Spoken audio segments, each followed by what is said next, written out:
Help you folks? Name's Randolph. I'm the manager. We're looking for Rose. Works as a waitress down at the diner. Rose, sure. Nice girl. Who wants to know? I'm Alan Wake. The writer, huh? I heard on the radio you were visiting. Well, I'll show you her trailer. That Rose, she's a nice girl. Always pays her rent on time.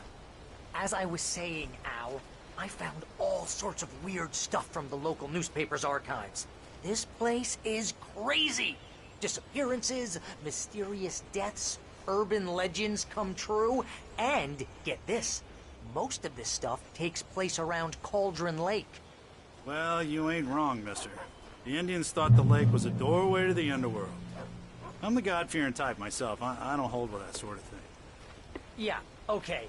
Anyway, there was an island there owned by a guy called Thomas Zane. Now, some of the articles I found about him make him out to be a famous writer, but I ran a bunch of searches, couldn't find a single thing he wrote. Zane was heavily into diving, so much so that the place came to be called Diver's Isle. But the volcano under the lake erupted in 1970, and Zane went down with the island.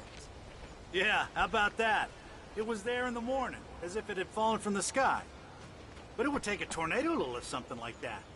We're damn lucky it didn't crush any of the trailers.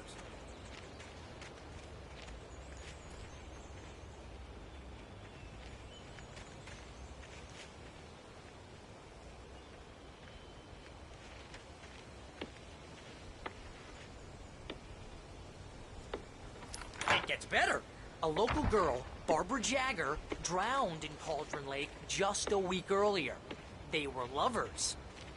Sure, Jagger's a local spook store. The Scratching Hag. Comes for you in the dark.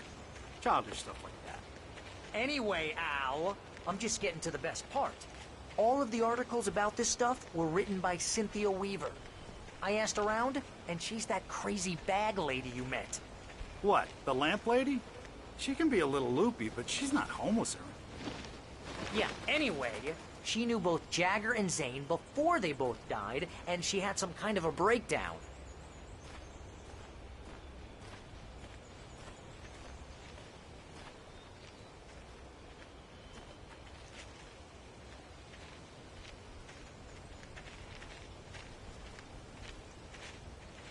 Well, mister, this here's Rose's trailer. You mind me asking what you want with her? We're just here to talk to her, pal.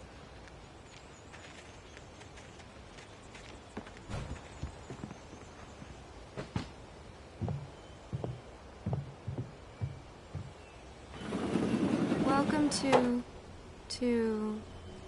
oh dear, Mr. Wake. I'm so glad you're here.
Rose, you have my manuscript? Oh. Oh, yes. Yes. Please, come in. Hey, this is really good. Rose, Yes, my manuscript. I really need it. I understand. I know what you need. A muse to inspire you. Oh, for Barry. She doesn't have anything. Yeah, hey, Al? Al, what's... Oh... Barry! What? What?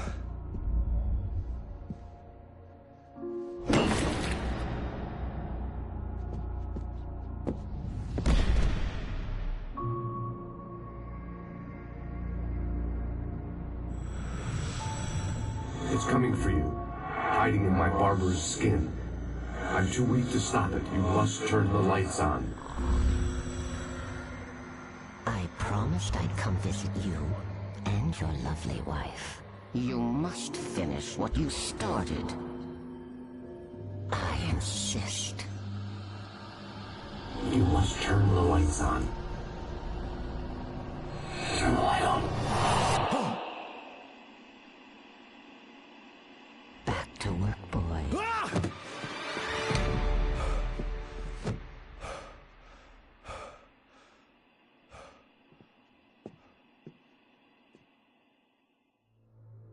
I felt nauseous, hungover. Only anger kept me going. Rose took a day from me. I had less than 12 hours left to meet the kidnapper.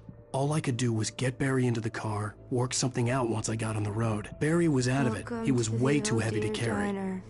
What can I get you today? Coffee? Right. I couldn't work up much hate for Rose. Something had used her to get to me and left its mark. My gun and flashlight were gone. I'd have to find a way to get Barry into the car as quickly as possible. There was no time to waste.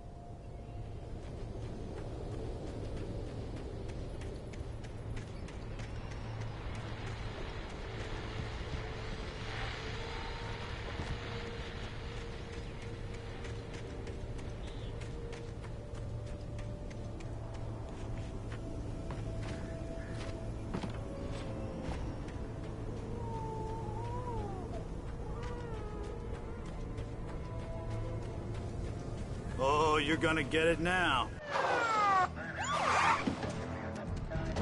God knows what you've done to that poor girl. This is Agent Nightingale, FBI! Get him up, Hemingway! You're under arrest! You move a muscle, I'll unload right in your goddamn face!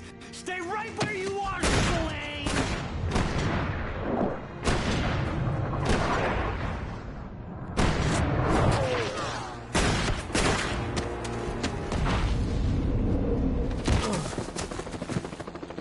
What are?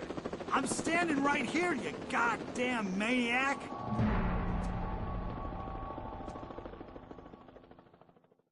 I hated to leave Barry behind, but there was no way I'd miss my appointment with the kidnapper. Mr. Wake, come on! Take it easy!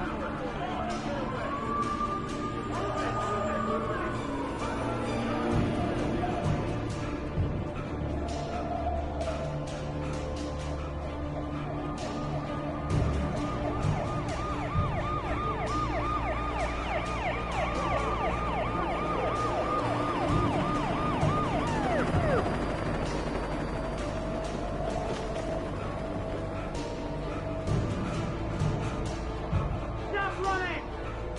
We have the suspect in sight! Okay, man. Keep your eyes peeled. He's gonna try to make it through here. Oh, damn. Man out!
This horror was everywhere I went, circling me. The cops didn't stand a chance. They were after a writer, not a monster.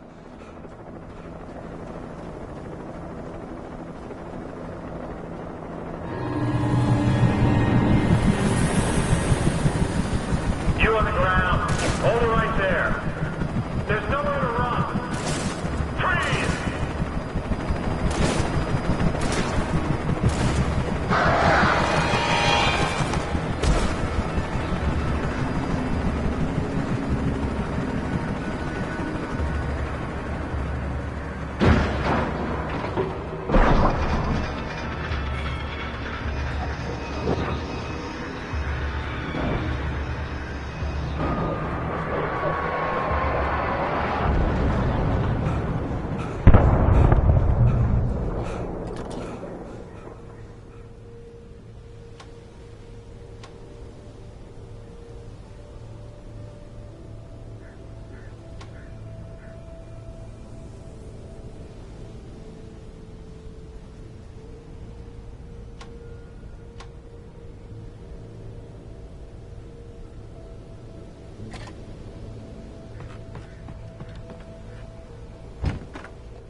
This is James.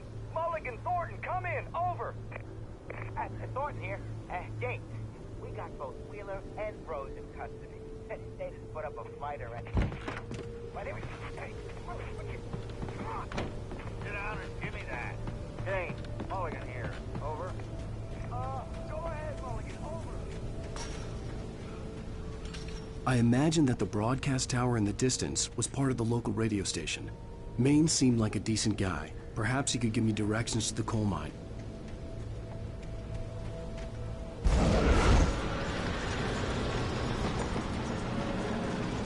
Unnatural shadows clung to the gate. The darkness that was after me was trying to stop me. I wouldn't get through without a light.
It took me a moment to recognize the flashbang grenades. They were an ideal weapon for my situation. Team 1, come in. Over. Team 1, this is Sheriff Breaker. Report. Over.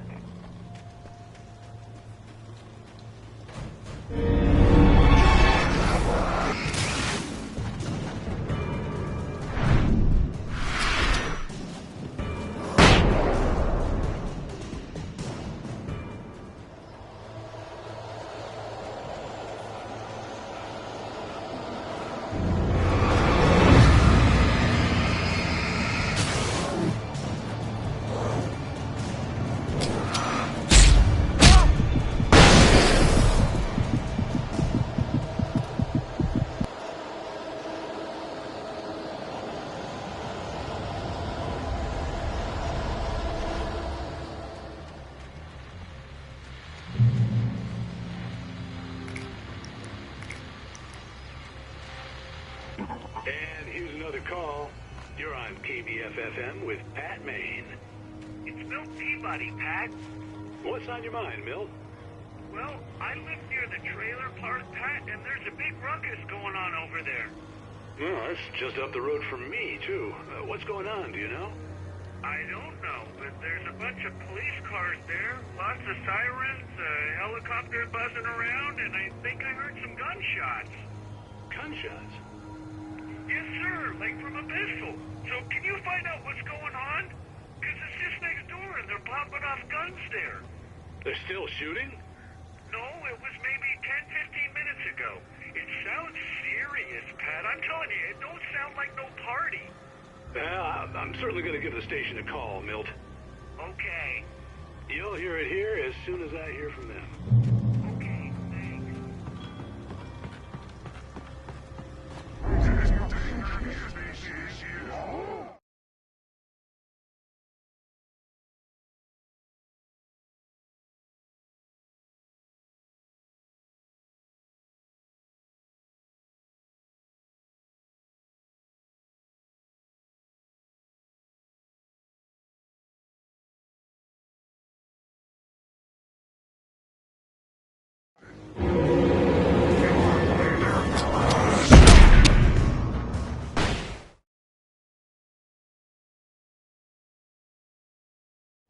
Okay, thanks.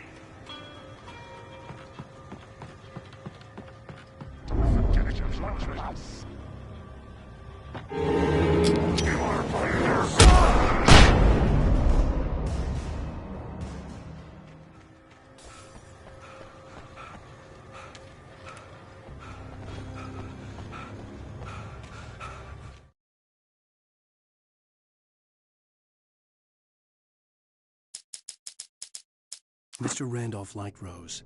That little smile she had. How she was still sweet when life had tried so hard to make her bitter. It wasn't any of his business what she did in her trailer.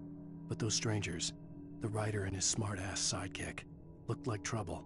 And they'd been in there for hours. For decades, the darkness that wore Barbara Jagger's skin slept fitfully in the dark place that was its home and prison. It was hungry and in pain. It dreamed of its nights of glory when the poet's writing had called it from the depths and given it a brief, terrible taste of power and freedom. The rock stars had stirred it from the deep sleep the poet had sunk it back to in the end. When it sensed the writer on the ferry, it opened its eyes.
I hoped Maine could lend me a car to get to the coal mine. Oh, hello, Lorna. What do you have for us? What do you mean? It's a trailer park. Of course you're going to have trouble in a place like that. I mean, what do you expect? The sheriff should be helping us normal citizens instead of wasting resources on those people. Well... They'll have to try to sort themselves out. I'm sorry, but my granddaddy settled in Bright Falls in 1911. Well, thank you very much for that compassionate viewpoint, Lorna. Oh, here's a little surprise. The famous writer Alan Wake just walked in. Folks, I'm going to see if I can talk him into an interview. Come on in, Mr. Wake. Oh, I'm so glad you could find the time to do this, Mr. Wake. Nowhere to run now, Dan Brown. You back away from me. Don't hurt it. Whoa. Everyone calm down. Put the gun down. We're all friends here, right? Cool your jets, Nightingale. We got him. Judas Priest! What the hell's the matter with you? There's a civilian in there.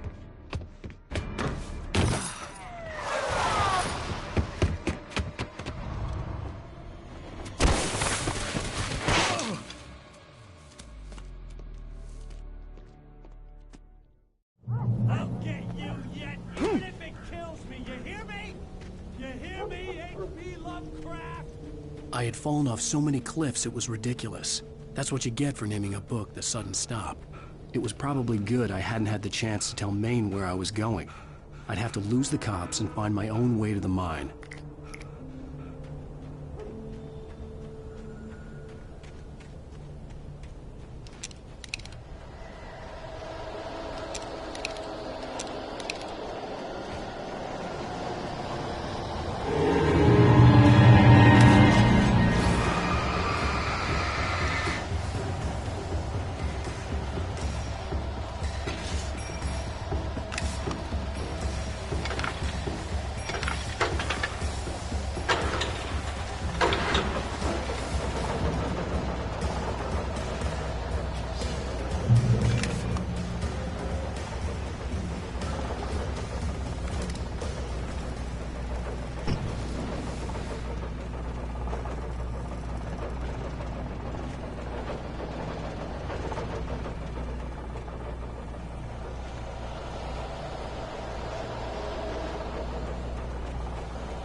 There was no sensible reason for the power company work lights to be here.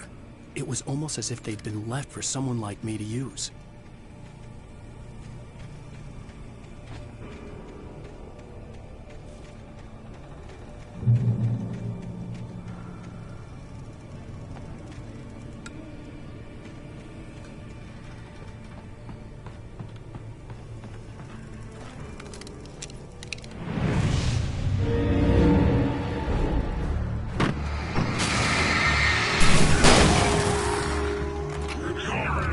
Clear for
Nightingale stared through the broken studio window into the dark woods. He turned around, started to walk out, but Maine grabbed his arm. "Young man, you almost shot me. You don't shoot off rounds at people like that. What's the matter with you?" Nightingale shook his arm free, marched out. His cheeks burned with rage and humiliation. Sarah trusted her gut, and her gut said Agent Nightingale was an asshole. He felt wrong, and it wasn't just the smell of stale booze. It was in the way he flashed his badge, pulled rank, the look in his eyes when he wanted answers. Where was Alan Wake? What was this about an accident? Where was his wife? And most importantly, why did she let Wake go? He wouldn't answer her questions. Federal business was all he'd say. Touched by the dark presence, Rose was lost in a dreamland where everything was drawn in black and gray crayons. The old lady had promised her that all her wishes would come true. She would be Alan Wake's muse. She was smiling so hard it hurt her face. She crushed a bottle full of sleeping pills into the coffee. Deep down inside, she was screaming in terror.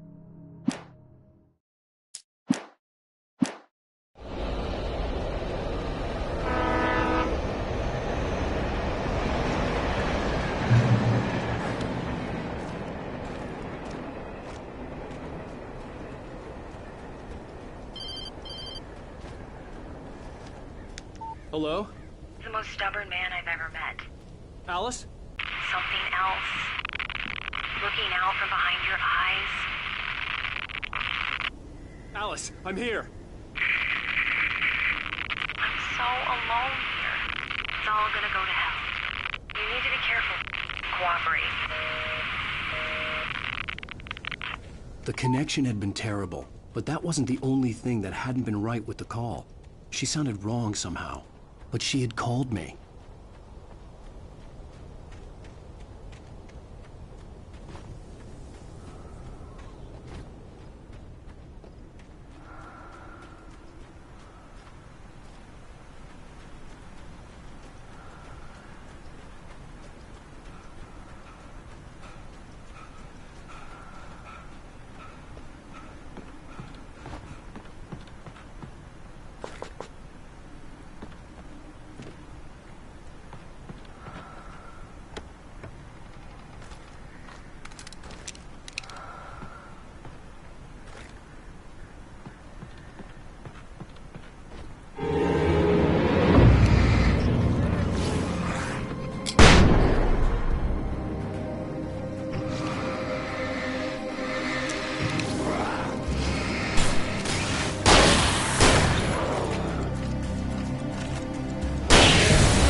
The pipe wrenched itself loose from the bridge's steel framework.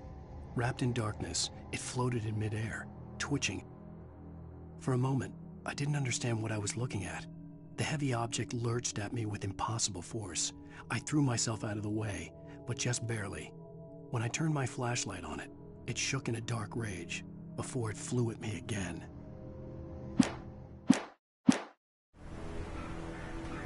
I could see a railway bridge up ahead and a warehouse of some sort on the opposite shore. I hoped I could find a car from there.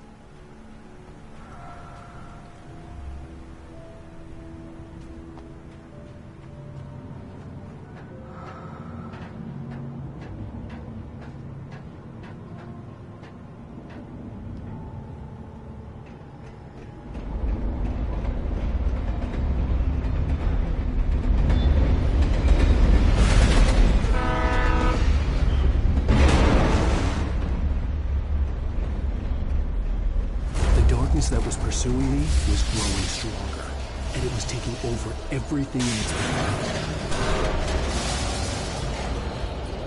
What the hell?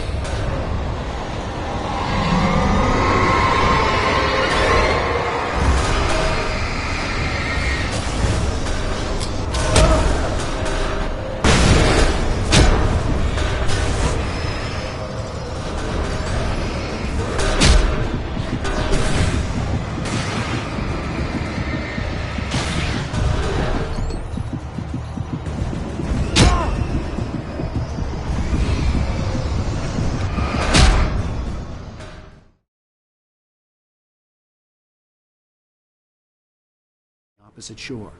I hoped I could find a car from there.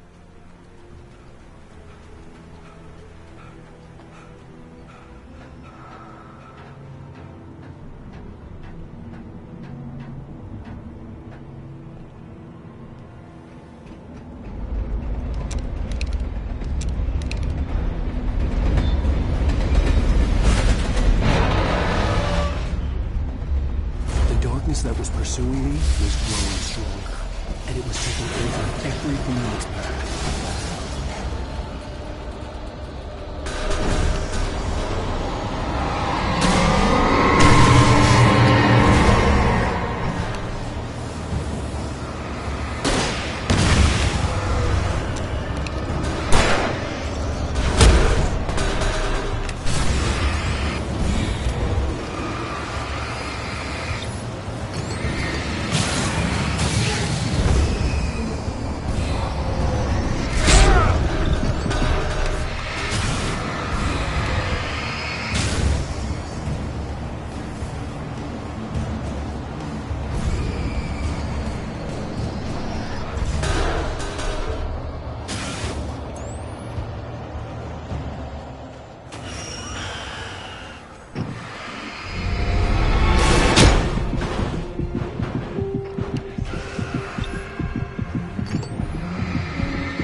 The opposite shore. I hoped I could find a car from there.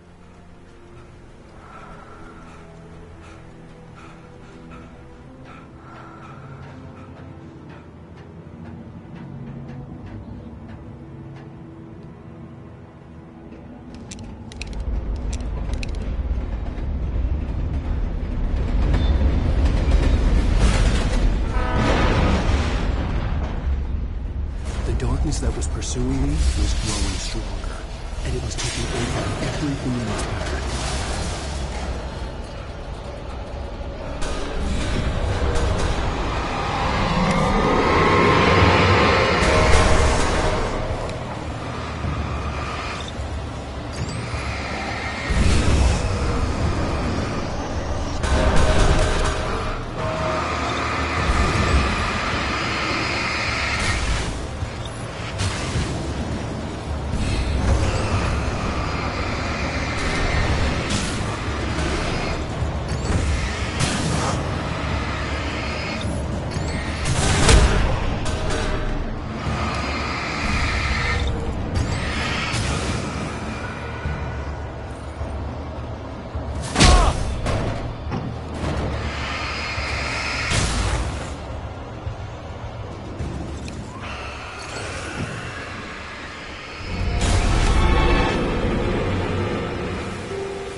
I slammed the door shut right in his smug face. He pleaded for me to open the door. True to form, the asshole actually thought I would obey. I had no sympathy left, no guilt either, not for him. I took a moment to savor the scream. I bet I had a smile on my face. It was all that I had time for. The dark presence was inside the lodge with me.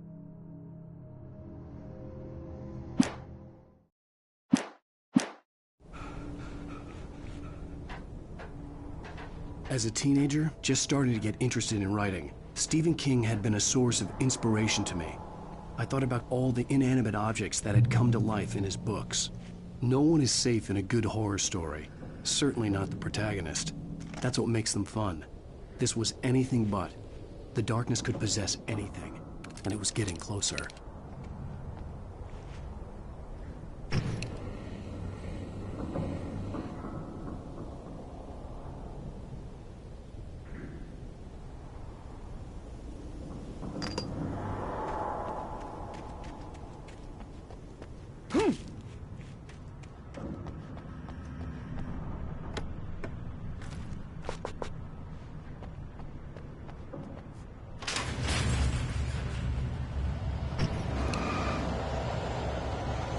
Did you call 911?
We take the facts of our existence for granted, unaware that they are merely a thin veneer of desperate self-delusion, covering a vast cosmos of madness and horror.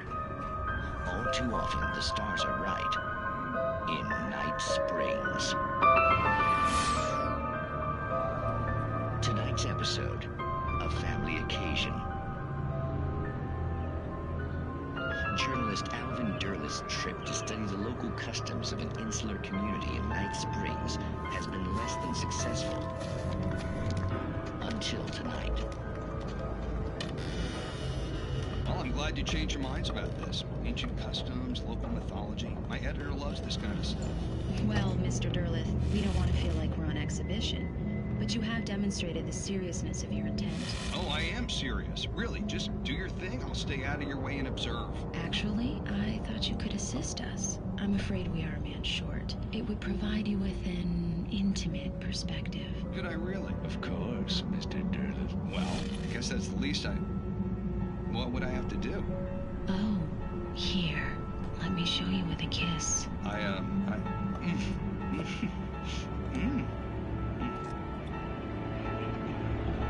did you have?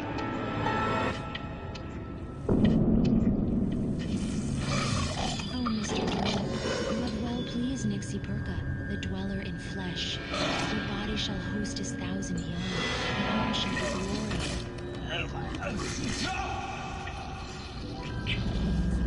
Shh, darling. Be calm.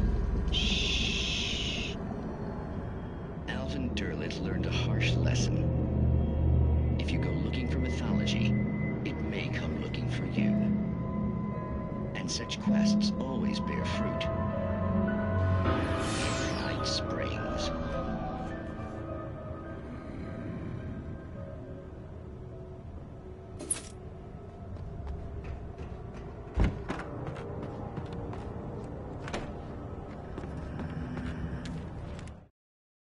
The darkness surged towards me, sucking everything loose from the ground into its depths, tugging at my clothes. I saw the flare the kidnapper had dropped and threw myself towards it just as I felt my feet leave the ground. The darkness embraced me with the force of a tornado. Somehow I managed to light the flare. The darkness roared and cast me away. I fell toward the dark waters of the lake far below.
had never been this glad to see the sunrise. I had a couple of hours to get to the coal mine.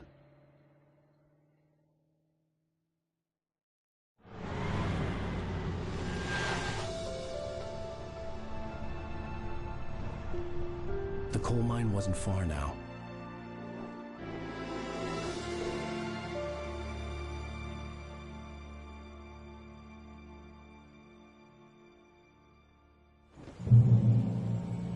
Today, I would meet the kidnapper, and he would give me Alice. I wouldn't give him any other choice. A drowning man would clutch at a straw.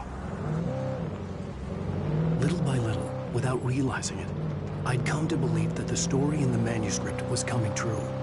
The current of its narrative had taken me deeper and deeper into dark waters. Alice had been taken from me. Barry was probably in jail. I was a fugitive from the FBI. The whole world taken over by the dark forces was trying to destroy me. It all felt real, but it matched a textbook case of insanity.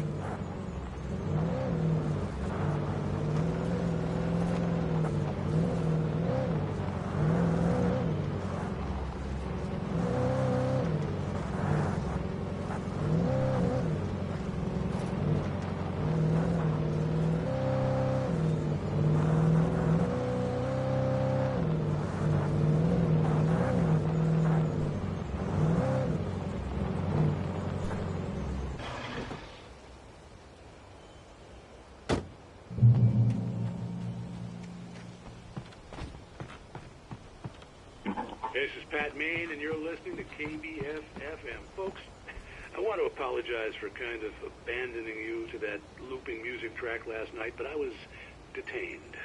You see, I encountered a big-shot G-man with an itchy trigger finger who could use a lesson in manners and a boot in the ass. Not necessarily in that order, either. Now, folks, I know I'm not being very informative here, and I apologize for that. I really should just keep quiet, but I'm just so peeved right now, because some people just shouldn't be carrying badges. And I'm just glad that our Sheriff Breaker was there to straighten things out. And if someone I met last night is listening, let me just say, I'm sorry if my mouth got you in trouble. I'm pretty sure you're not the bad guy here. Godspeed, son. I hope you know what you're doing. Now, on a lighter note, I'll be talking to Dr. Nelson all morning. But first, a little music.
Welcome back to KBF-FM. Hope you enjoyed that tune. Now, Doc, you were talking about life and finding that special someone, that soulmate. Well, you were talking about that. I was saying I don't buy it. Well, see, to me, that's strange, because I always pegged you as a hopeless romantic. You got me there, Pat. But I think love's where you look for it. And you need to do a lot of looking, sure. But the idea that there's that one special person out there for you, and if you miss that chance, it's gone forever, and you're forever incomplete. I mean, isn't that depressing? Or, heck, childish even? There's plenty of fish in the sea. And apparently a fisherman has a fishing analogy for everything, but what you're saying, isn't that a little harsh? Well, no. What I am saying is that your potential for finding that connection isn't limited to what's essentially a chance encounter. How is that harsh? Yeah, well, I guess that's a nice thought, but let me say something personal here. Okay. Now, well, I don't disagree with you exactly, but I can't really fit that together with what I feel, what I felt for someone, because she was the one. She was. And I let her drift away from me. Maybe I didn't put in the work, I don't know, but, well, since then, and it was a long time ago, but since then, there hasn't been anyone, not like her. And I'm not saying I dwell on her or haven't moved on. I like my life. I'm not living in the past, but I do miss the way she completed me. You can't argue with the heart, Pat. I'm sorry, folks. I had kind of a scary experience last night, and let's just say it's shaken a few things loose.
For Mott, spying on the writer on the ferry had been a disappointment.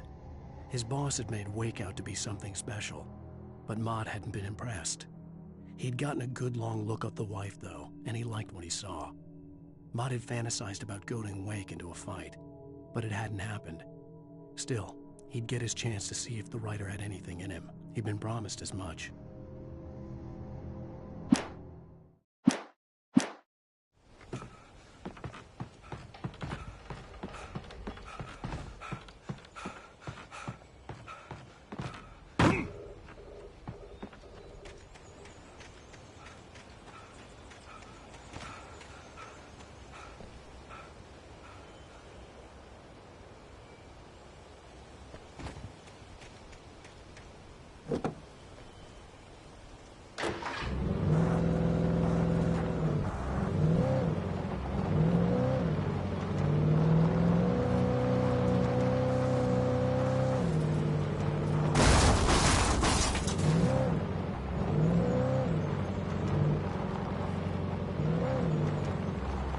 I was early. I was supposed to meet the kidnapper at noon in the main building. The coal mine was quiet. It was a museum now. With Nightingale gone and the night wind blowing in through the broken studio window, Maine stared at Sarah. The sheriff looked away. Maine's voice shook with barely controlled anger. That boy's doing more drinking than thinking. I hope you know what you're doing, Sarah. He's got a sickness in his eyes. You take my word for it. He wants Wake for a reason, and it's not for anything good.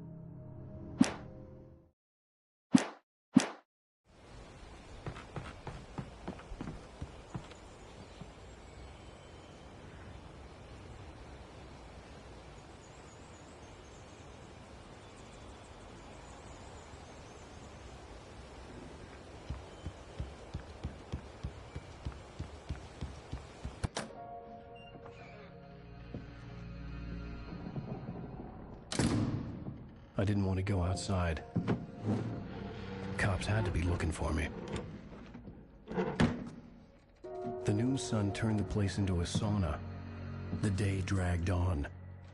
Different scenarios ran through my mind. Ways of how I'd torture the kidnapper to get Alice back. Or the different horrible things he could have done to her. I imagined her dead. I had no way of knowing she was still alive.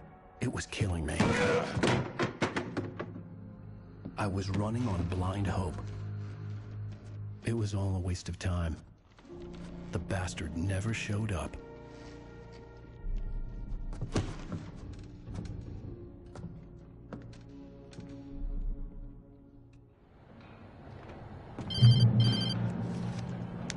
Wake! Where the hell are you? Change of plans. You know where Mirror Peak is? It's a big mountain north of where you are. You follow the path from the mine, you can't miss it. There's a lookout point there. I'll be waiting. I'm through being jerked around You by want you. to see your wife alive? Because if you do, you better watch what you say to me. Do we understand each other? I want to talk to Alice. Yeah, and I want the manuscript. Don't keep me waiting, Wake. Hello? Hello! Ah! I'm gonna kill him! I had to get to Mirror Peak.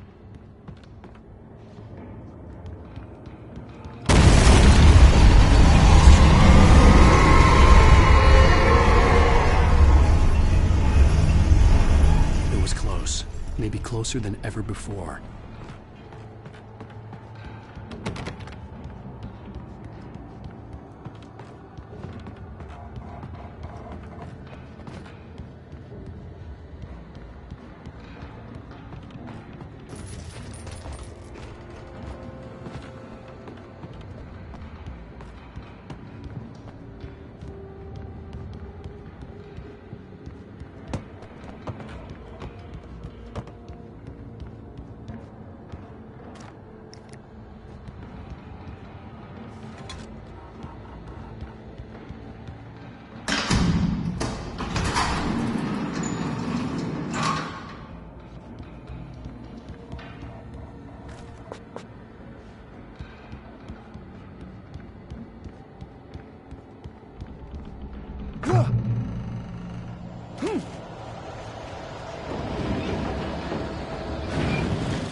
When Thomas Zane fell for Barbara Jagger, it happened fast. She was young, vibrant, and beautiful, full of life. He had never been a very happy man, and without any seeming effort, she had changed all that. Zane felt good for the first time in his life.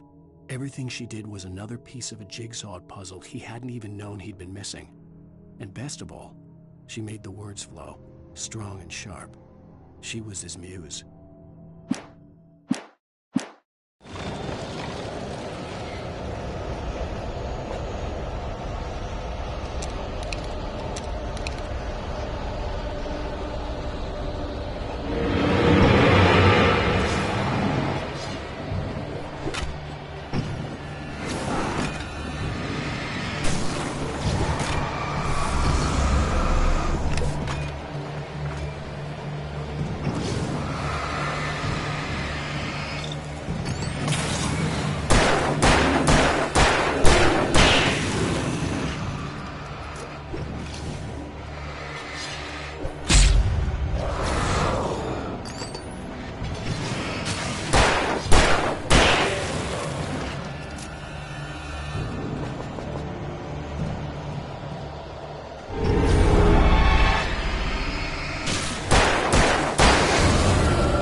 The only way to reach the hillside ahead was to go through the building.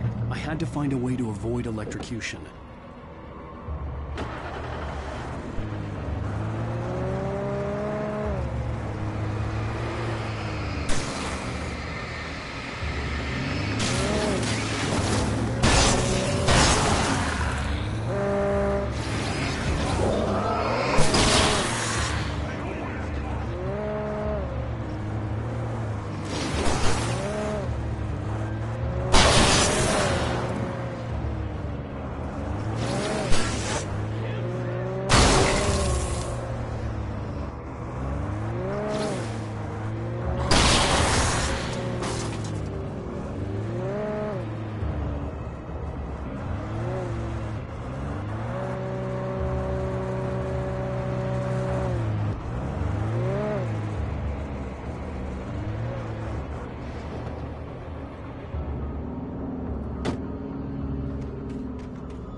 Some of the Taken retained echoes of their former selves, but these were just the nerve twitches of a dead thing. Nothing remained but a shell covered and filled with darkness. In most cases, these puppets were enough for the purposes of the dark presence. But for anything more elaborate, as with the writer, it was different. It needed his mind. And so rather than taking him over completely, it merely touched him.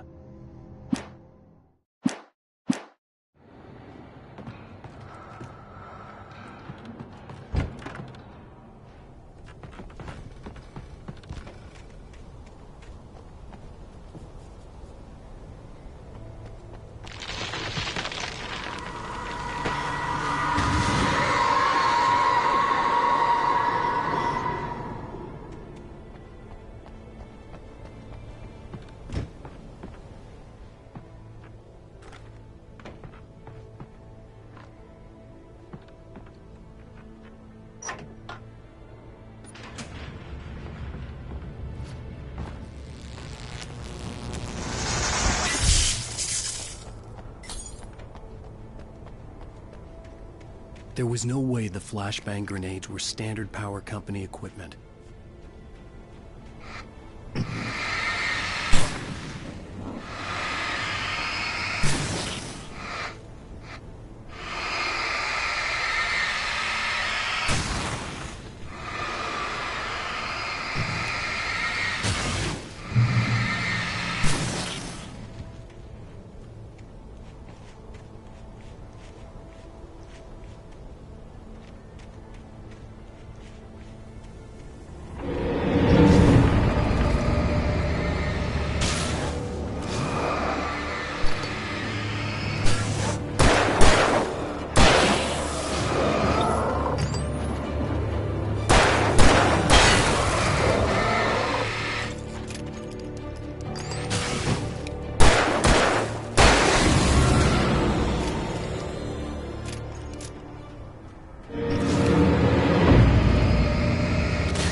I stared through the bars of the jail cell. Barry stood behind me, swaying on his feet, looking as ill as I felt. Agent Nightingale stood on the other side of the bars with Sheriff Breaker. Nightingale had a stack of manuscript pages in his hand. He seemed unhinged as he gloated. "Well, I've got you now, Raymond Chandler. It's all here. All the evidence, including conspiracy to murder a federal agent."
I had no real plan.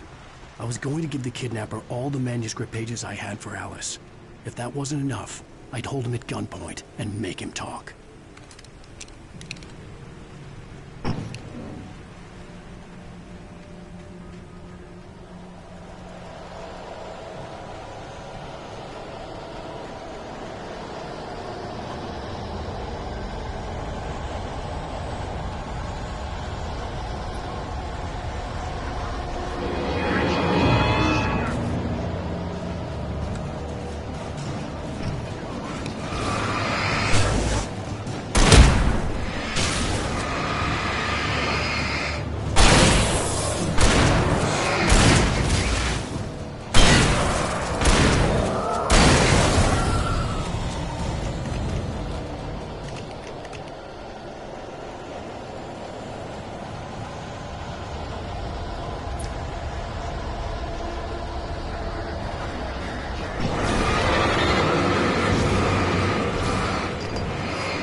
The dark presence was moving ahead of me in the same direction I was going. A cold feeling settled itself in the pit of my stomach.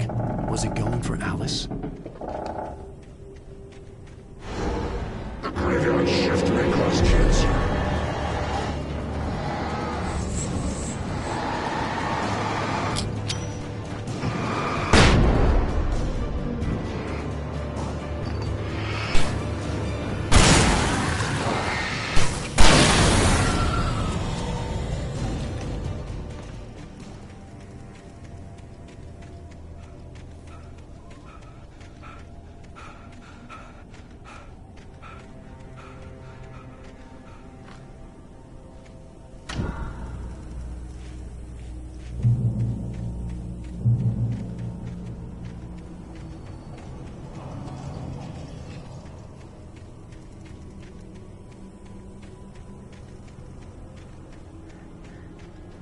The place was dead, a ghost town. Had been for decades, maybe a century.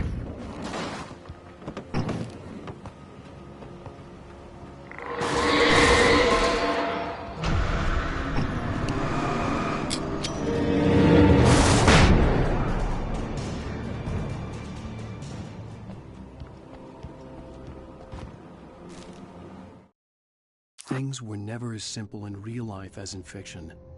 I had lost count of the times I had wished there'd be a clear reason for my writer's block. Something to fight, something to lash out on. There wasn't. I was filled with doubt. I was nothing like the hero in my books. Alex Casey had gone through his life with single-minded determination, never wavering from his goal.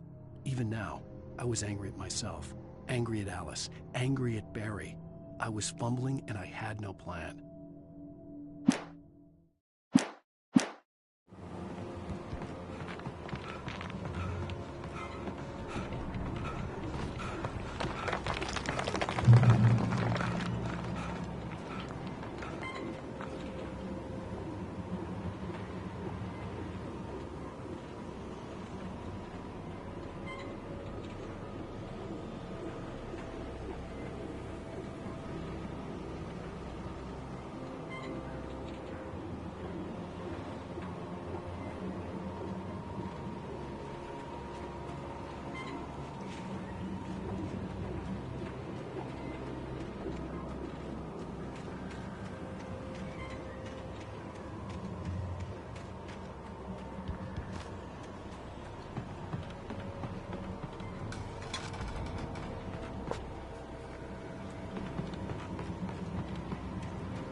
outside of riding is a struggle.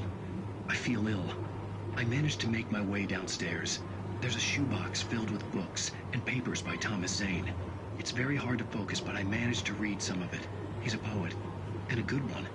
He writes of muses and creators summoning fabulous things from a magic lake, using his powers to shape the world of a realm of gods and dreams and demons, dark things that wait for a chance to slip through, wearing the flesh of men as disguise.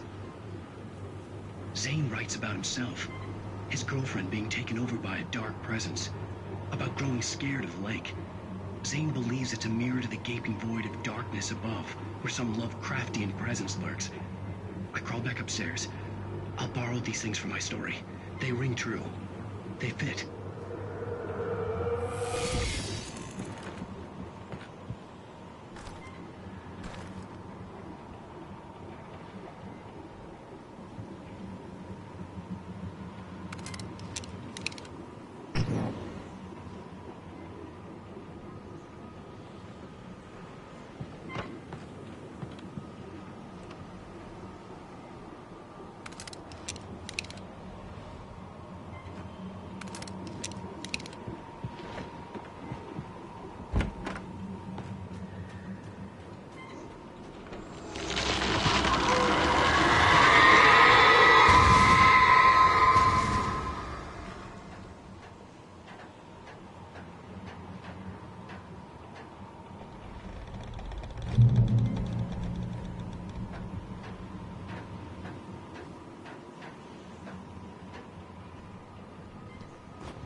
The kidnapper had sent me a text.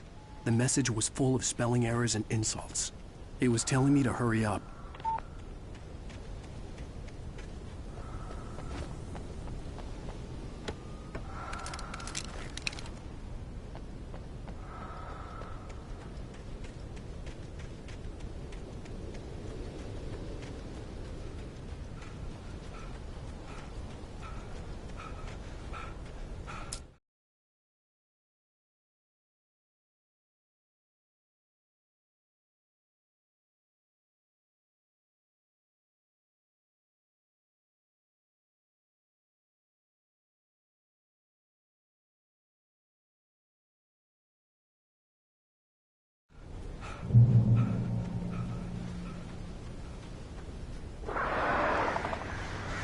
Birds.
headache stabbed at my brain.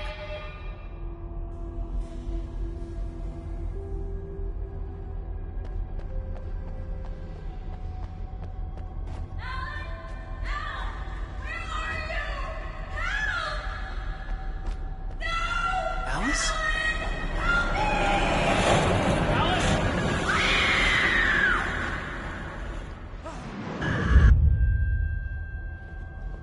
I'm losing it.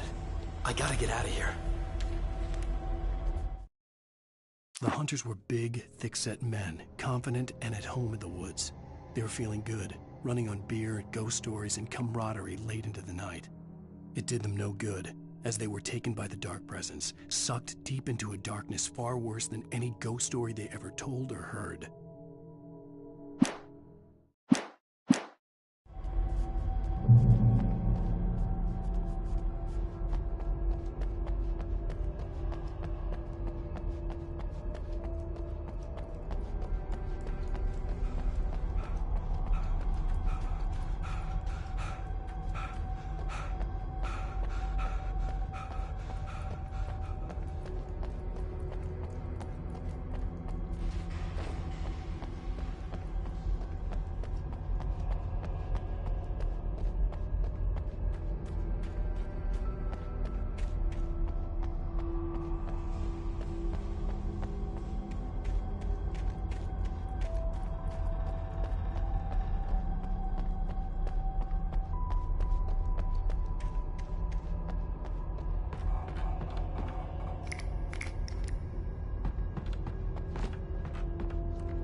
Even behind the closed doors and curtains of his grimy room at the Majestic, the local motel, Nightingale could feel the locals' eyes on him, the unrelenting pressure of their judgment. He forced it out of his mind. For all he knew, they could all be under Wake's spell already. You do what you have to do to get the job done. He took comfort from the bottle in his hand. Please, he thought, just let me get through this.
I'd have to make my way up this mine shaft in order to go on. Maybe the machinery could help me with that.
Lightning flashed behind the windows of Cauldron Lake Lodge.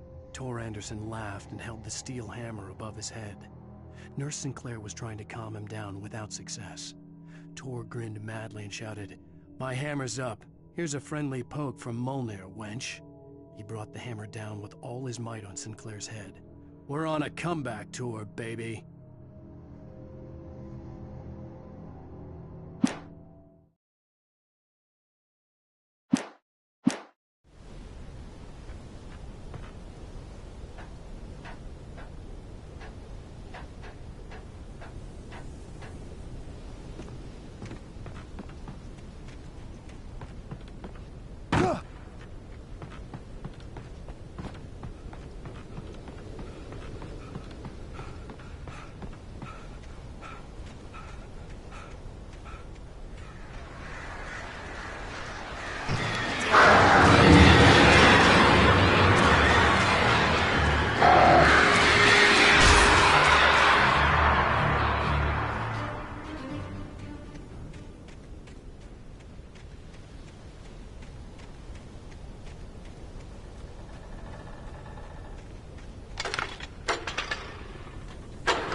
Great. Another cable car.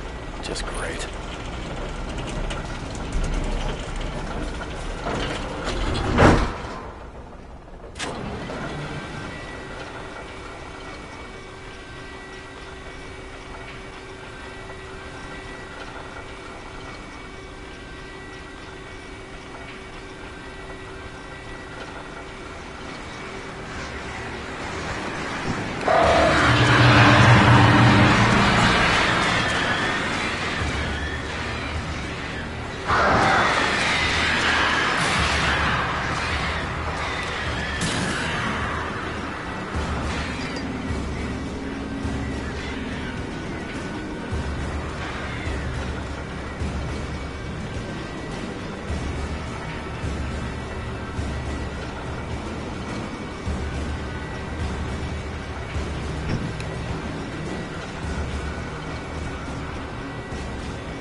Maud had checked all of Stucky's rental cabins.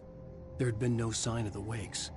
It was dark when he'd found their car parked at the end of the road by Cauldron Lake. It made no sense. They must have taken a wrong turn, but there was no sign of them, and the car had been there for hours already. Frustrated, Mott stood on the rotten ruin of the footbridge that had once led to Diver's Isle before it sank beneath the waves years ago. The boss wouldn't be happy.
I slammed the door shut right in his smug face.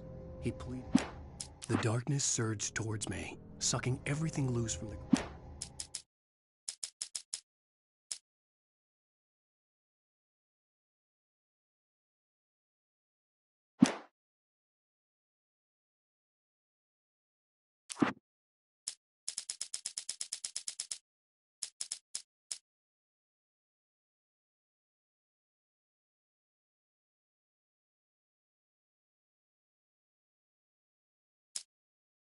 Some of the taken retained echoes of their former selves.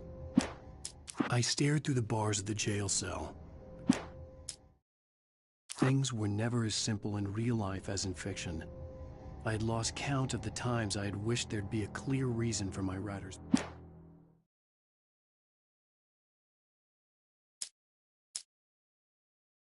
Maud had checked all of Stucky's rental cabins. There had been no sign. Even behind the closed doors and curtains of his grimy room at the Majestic, the local one.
I could see Cauldron Lake. I thought I could make out the spot where the island and the cabin had been.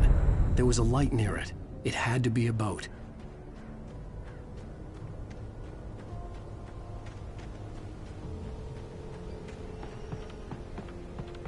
I was close now. I tried to hold on to Alice, but her form melted away. I was losing control. Dr. Hartman stood in her place. I wanted to hit him, but my arms were jelly. He smiled. It was a reassuring smile, and I hated him for it. I had to give you a sedative. Don't fight it. You went through another rough period. Right now, it's very important that you stay calm. We don't want you to have another episode. You're a patient at my clinic. Have been for a while now.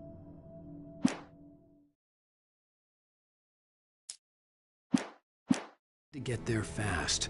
I dreaded what I would find.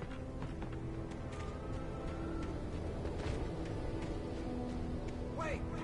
Are you? Wait! Hey, I'm here! I'm coming!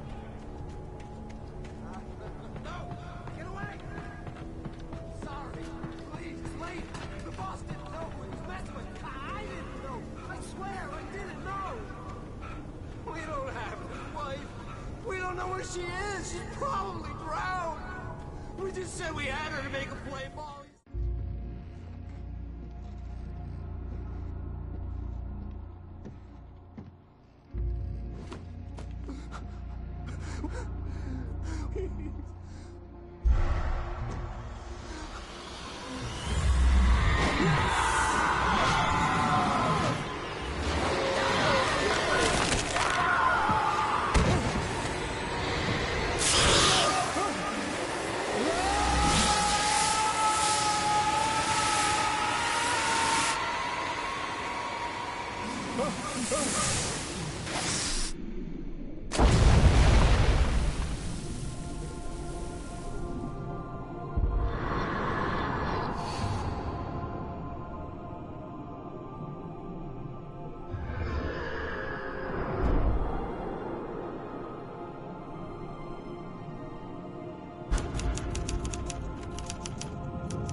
Previously on Alan Wake, I'm hunted by the law. Sheriff, Wake's running. I'm giving chase. Are you seriously telling me that writer just took out my deputies? A thriller I supposedly wrote is coming true. The genre of the story seems to be shifting. It's turning into a horror story. I was told that Alice had been kidnapped, but that was a lie. We don't have his wife. We don't know where she is. Her purported kidnapper was eaten up by the dark presence before it attacked me.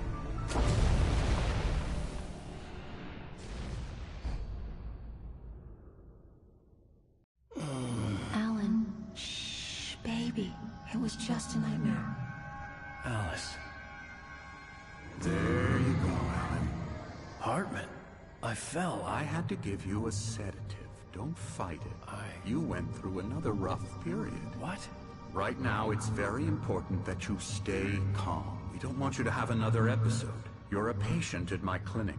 Have been for a while now. The shock of your wife's death triggered a mental illness. No, you're lying. You're suffering from various symptoms of undifferentiated schizophrenia. Bastard. It's okay, Alan. Just let go.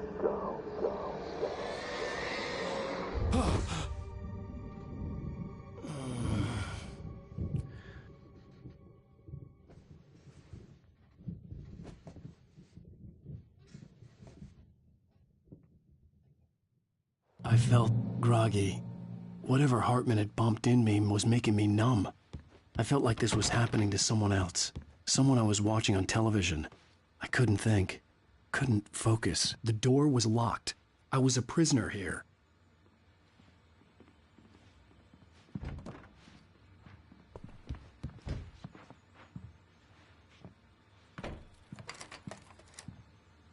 Good evening, Alan. Are we feeling better now? Feeling calm? Yeah. I see you brought your pet gorilla with you. So sure, I'm calm. I get the message. Loud and clear. Quite right. That's the spirit. You're being very brave, Alan. I understand you're confused. I would be more concerned if you weren't suspicious of me. I don't blame you for it. Big of you. Now, why don't you come with me? We'll reacquaint you with my clinic and go over everything you might have forgotten. Little walk and some fresh air? Yes, it will do you good. This corridor is for patients. Most of them aren't here right now. Jack took them out for a fishing trip, except for the ones who are particularly vulnerable, of course. I encourage creativity as a part of the recovery process here at Cauldron Lake Lodge. I specialize in treating artists. I bet you do. Splendid, Alan. I honestly believe we can get this thing under control if we work together. This way, Alan.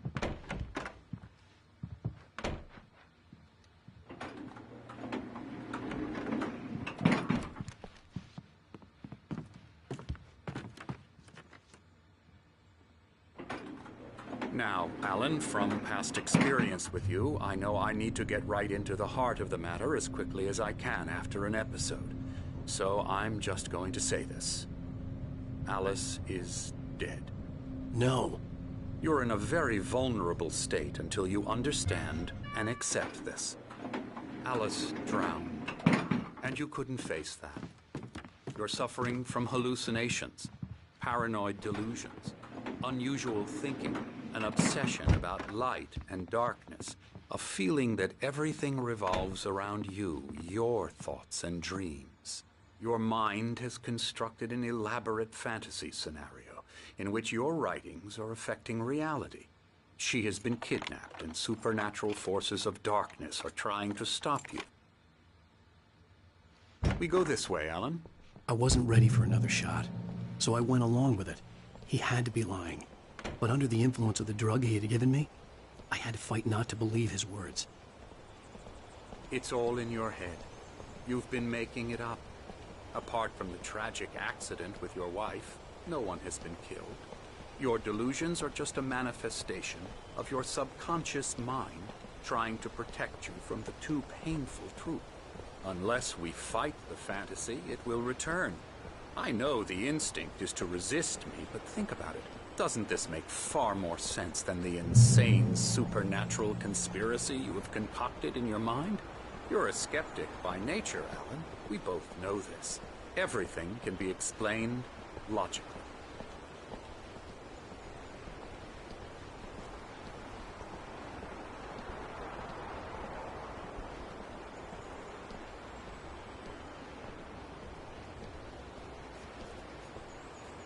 I never get tired of this view. Very inspiring, isn't it? Cauldron Lake spread below us. I could see Mirror Peak on the other side of the lake. I thought I could make out the spot where Diver's Isle had been when I arrived with Alice. Now there was nothing but waves. It seems there's a storm coming. Funny, I don't recall there being a mention of that in the weather forecast. Well, no matter. This way. Follow me. Alan, what I'm telling you is good news. Right now, we're in control.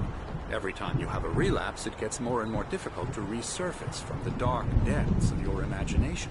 Not surprising, considering your profession. Imagination is what you work with. After all your nightmares, this should come as an immense relief to you. If it doesn't, why is that? Because I'm lying? Or because you don't want to admit that you're not well? It's very natural for you to think of me as your enemy. It's part of the illness. I let him talk. Hartman obviously loved his own voice. His words echoed madly inside my head. I dug my nails into the palms of my hands to stay focused. You need to work with me. Once you accept that, we can begin the journey towards your recovery. Come along. Let's go inside.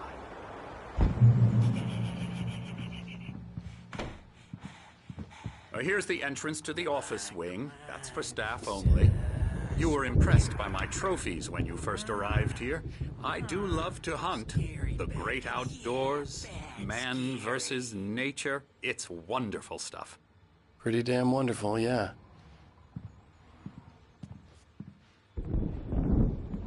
Scary, scary, scary.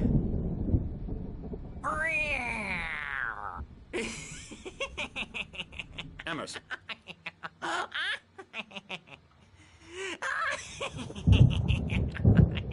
I'm a real bad dream, mister. You should be afraid of me. Don't want to run into me in the night, that's for sure.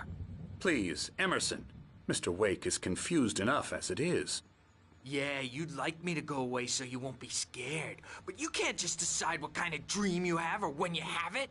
Emerson. Okay. Sorry. Boo.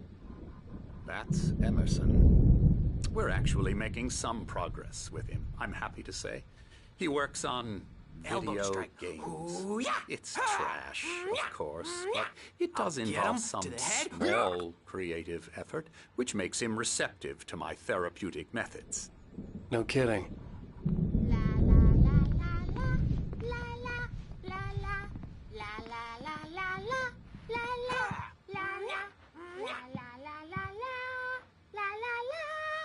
Now, you might have noticed the typewriter in your room. You've been writing as a part of the therapy. As soon as you feel up to it, you should continue.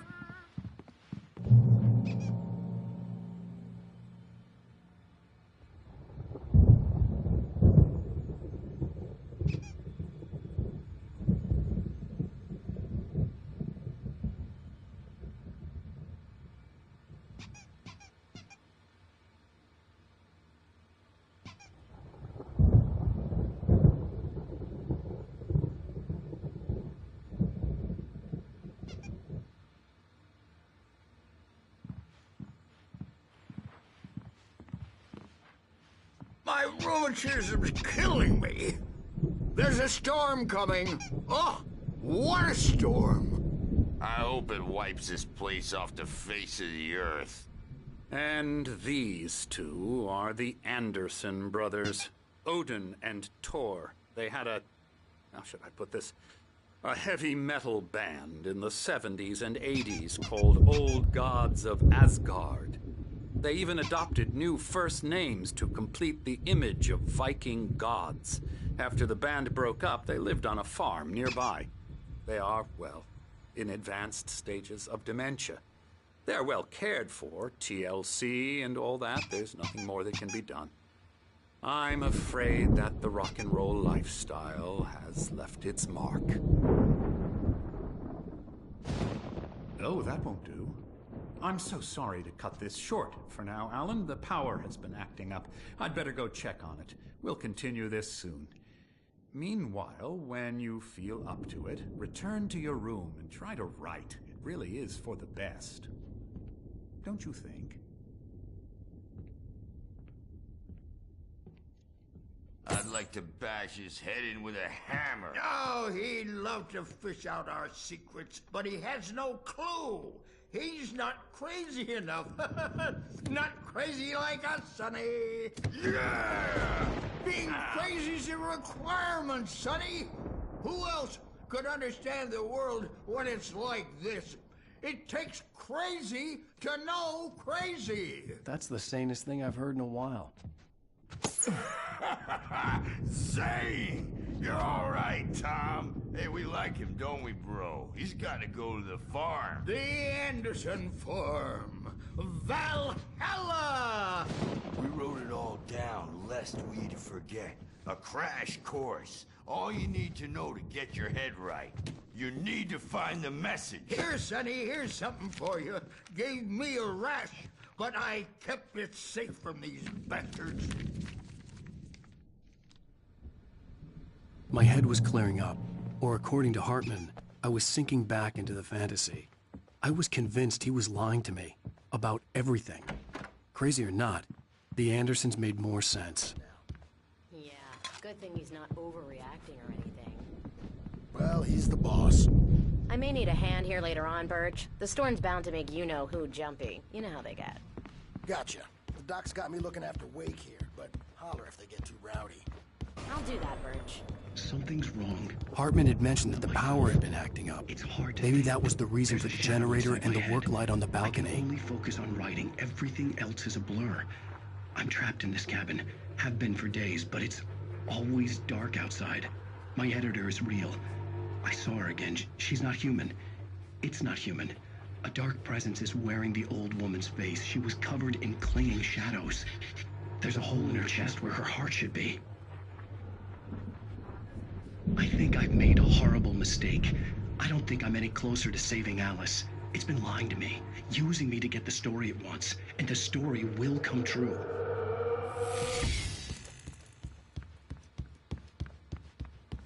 The generator hadn't been activated, and there was no key.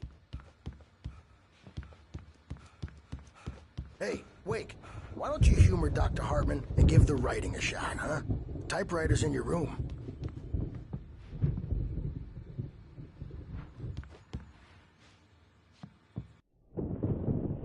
The white glare of the blank page in front of me hurt my eyes. My hands began to shake uncontrollably. Everybody, calm down. Put that down. Bert, I need help. Hey, Wake, you stay here. I'm gonna go see what's up. You just keep doing what you're doing. Be cool, okay?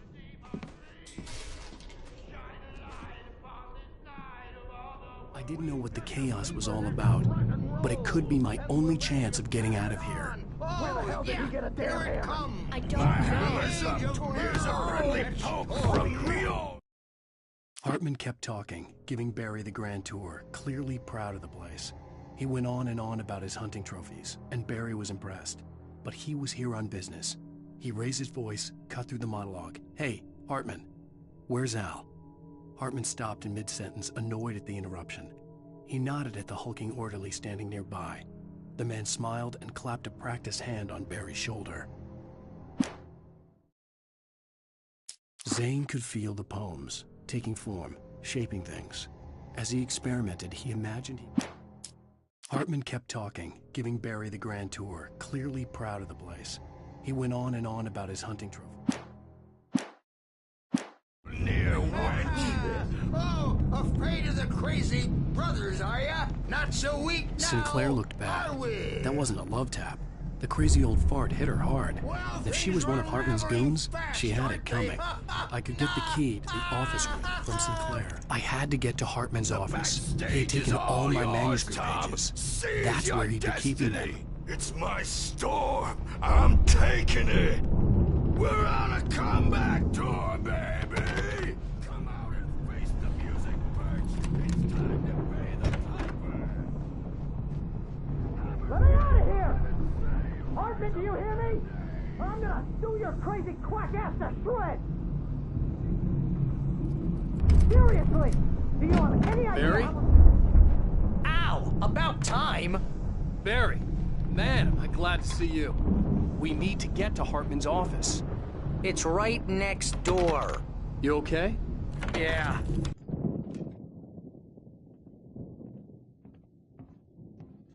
These were all the pages I had on me.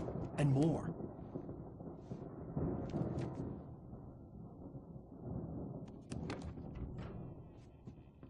Alan, please. You're sliding back into the... Tell me one more lie and I'll shoot you in the face. Ah, well, it was worth a shot. Really, Wake, come on. Let's work together on this. You have no idea... Hartman, shut up! Barry, get out of here. I'll catch up with you. Get a car. Oh, Al, let's just... Go! Wake, listen to me. This is a mistake. Don't you see? Together we can create something absolutely wonderful. With your ability and mine.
generator and a work light on the balcony.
Hartman knew he was no creator. He had no ambitions on that front, and he certainly didn't want to end up like every artist he had worked with here, damaged in ways that were hard to describe, or worse. It was enough for Hartman to maintain creative control and provide direction, to be a producer. That was what most of these people were in need of anyway. Of course, suitable subjects were few and far in between. Hartman followed the fall of Alan Wake with his binoculars. When the rider hit the water, he ordered Jack to take the boat to him. The spot was easy to see in the dark, even with all the extra lights in the boat. The flare floated and kept burning even in the water. Jack turned the radio louder as the engine sputtered. The music was rough and clanking, something the Anderson brothers would no doubt have enjoyed. But Hartman chose to ignore it. Wake was finally within his reach.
gate's locked. You're gonna have to go through the hedge maze over there. Barry, I don't have a light. Take this, Al. Oh, God! Look at the house, Al! Look out!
Hartman hurried down the corridor. He had disliked leaving Wake when he was surely at his most susceptible to therapy. But this was not an ordinary storm. Wake had been writing, and he had woken something up in the depths of the lake. Now, it was coming for him. Hartman had naturally prepared for a situation like this. The idiot brothers would keep Wake distracted while Hartman double-checked everything, just to be sure.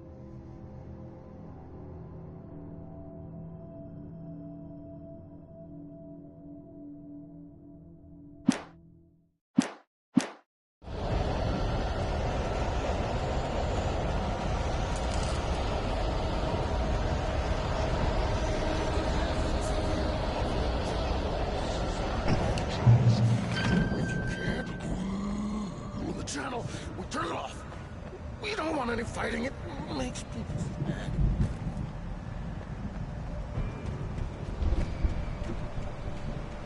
You get 2 pills in the morning, and then you'll be nice and calm.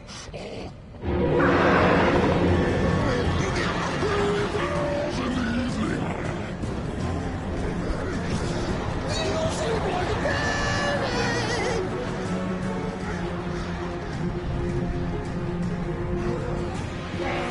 Ah!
Mott knew that Wake was smarter than him.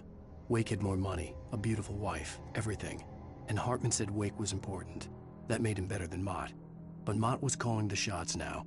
He'd expected Wake to whimper and grovel, but instead, he seemed willing to fight. Mott knew he'd gotten under Wake's skin.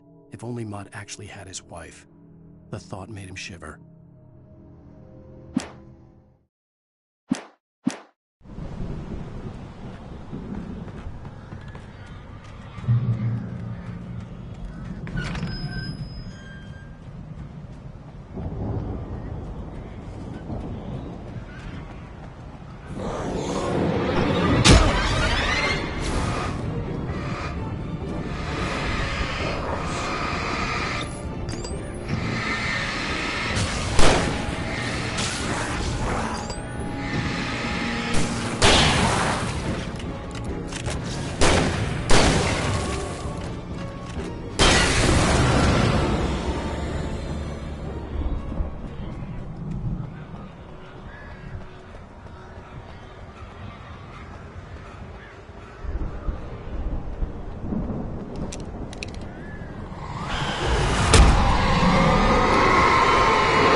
For the moment, Barry was just glad he had survived the fall. He had been separated from Al, and there was no easy way to climb back up. He told himself he'd be okay in the gloomy forest at night. He would just have to wait for a while for Al to find his way down. Barry turned when he heard the heavy footsteps and saw the movement. The man-shaped shadow lunged at him from the bushes, an axe held high. Barry screamed and threw up his hand. The world exploded.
Hartman watched as Wake's features slackened.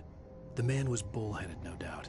Even lying on the bed, he'd almost broken Hartman's nose the second time. But with a little time, he could break Wake down, give him proper direction. Wake was easily the most promising subject he had had. Well, since Tom, really. "Sleep well, Alan," Hartman whispered with a smile. "Let me take care of you." He sniffed hard to clear his throbbing nose, swallowed blood, and barely tasted it.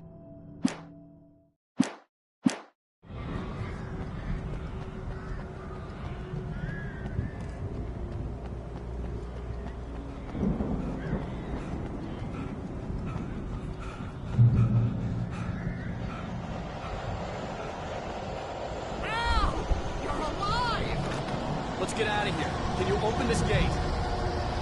Maybe. Barry! Well, I slammed it shut when Nasty showed up, and the key fits kind of loose in the lock, so, I'll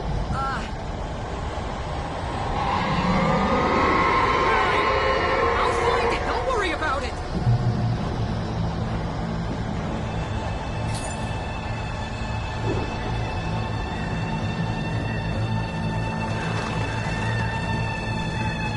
Hurry up, Barry!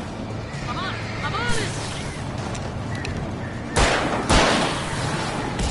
Ah!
me we're headed for the nearest "You're now leaving Bright Falls. Come back soon" sign. We're going to the Anderson farm. I knew you were gonna say something like that. You know what? You owe me big time for this. When this is through, if we make it, I don't care what anybody says, I'm done with darkness. You're gonna buy me a tanning bed as a gift, and I'm gonna live in it.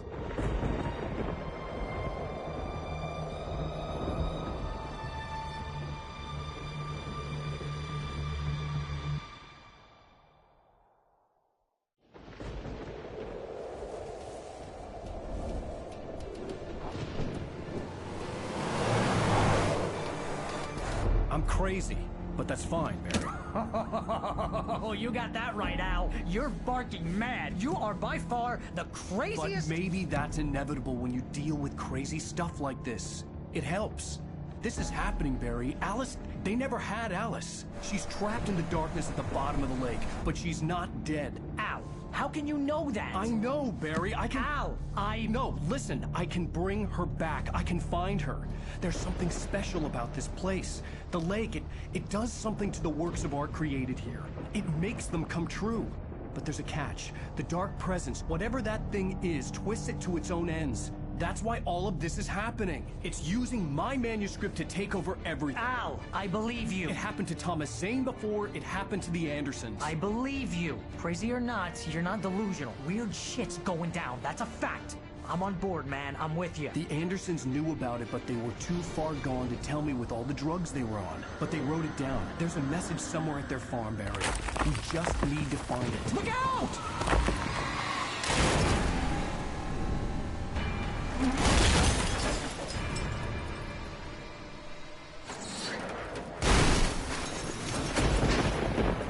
Ow! God damn it, Al, talk to me!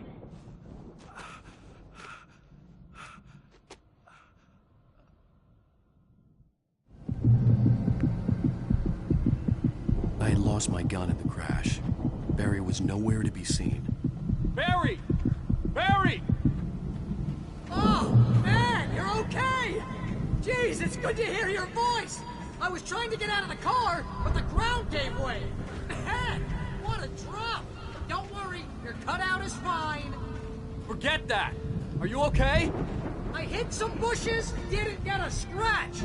There's no way you can climb down, though. It's like a sheer wall. Ah! Al! There's something moving down here!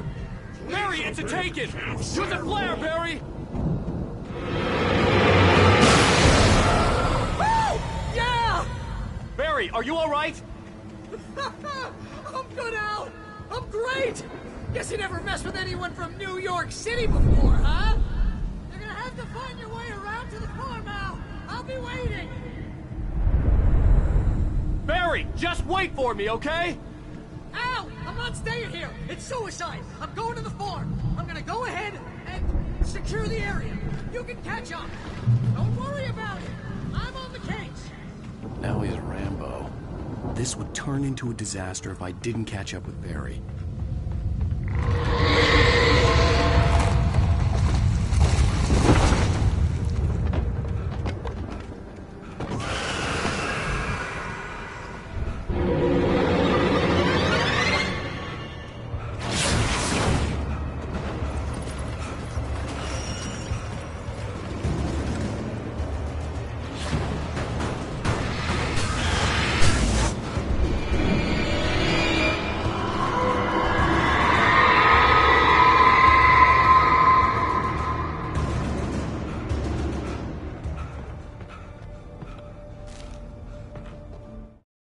When he stopped the car at the Anderson farm, Walter felt relieved. Oblivion was close at hand. The brothers wouldn't miss a jar of moonshine or two in the booby hatch. But then he saw the man on the porch, and he knew who it was. Driving for his life and knowing it was useless, he didn't realize he was crying until he couldn't see the road for the tears.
Rose crawled over the gate. I needed a light to destroy them to get through.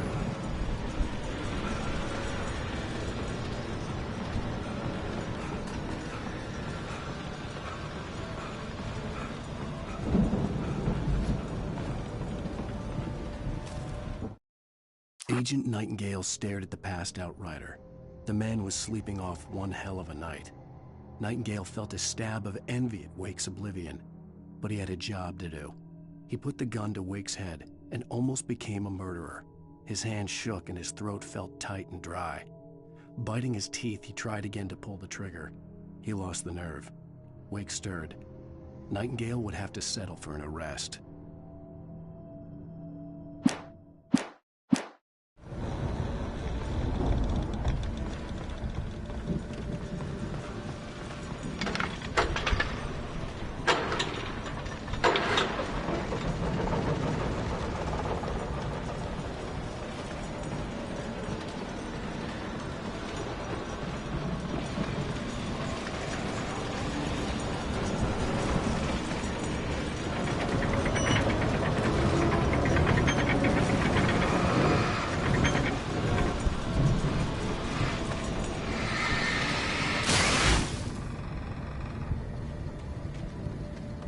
I could sense the movement in the woods ahead.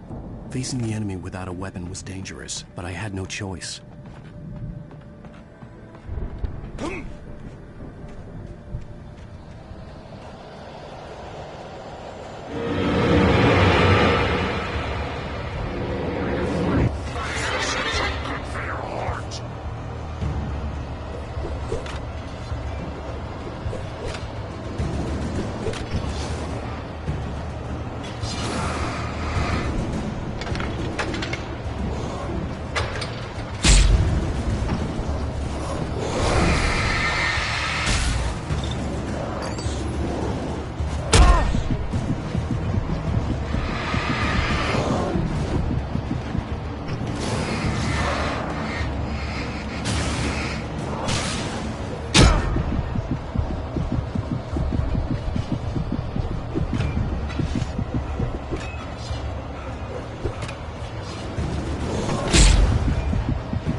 Was driving away from the farm, headed in the same general direction as I was. For all I knew, it was Barry, caught in the consequences of leaping before looking.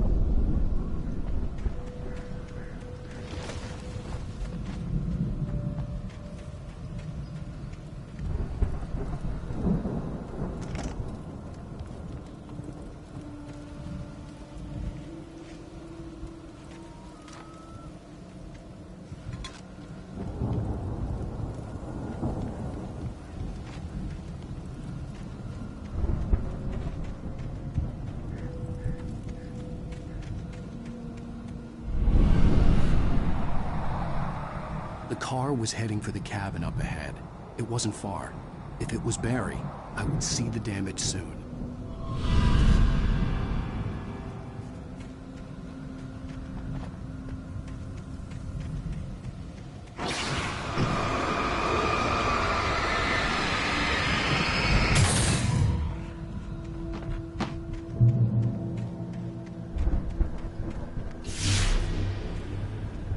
I'm trying to deliver each page to the right time and place.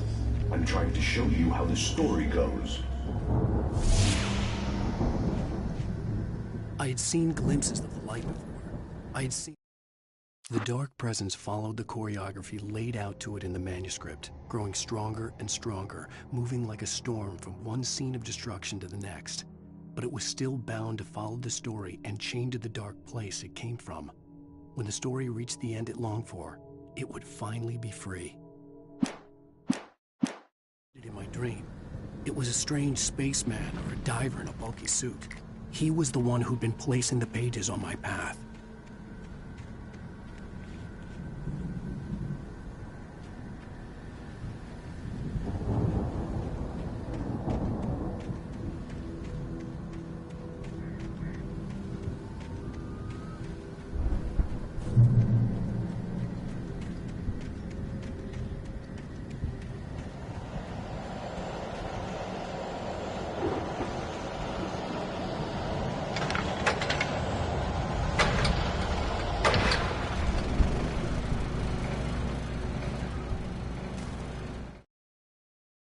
The storm raged on as the Anderson brothers walked unsteadily away from the clinic with the other patients in tow, knowing that this time they wouldn't return.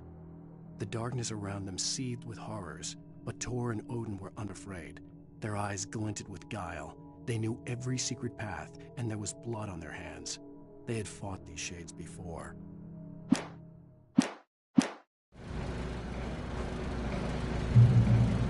Someone had left a gun behind. Now I had a fighting chance of reaching the farm.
I could see the car, but there was no sight of the driver. Hello?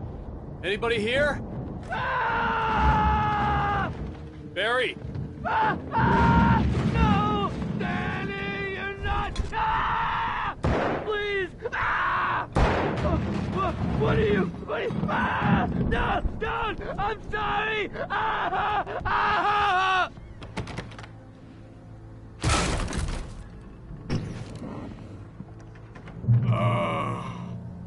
I know you. You were in jail the other day. I went to the farm again for the moonshine, you know? It makes you see.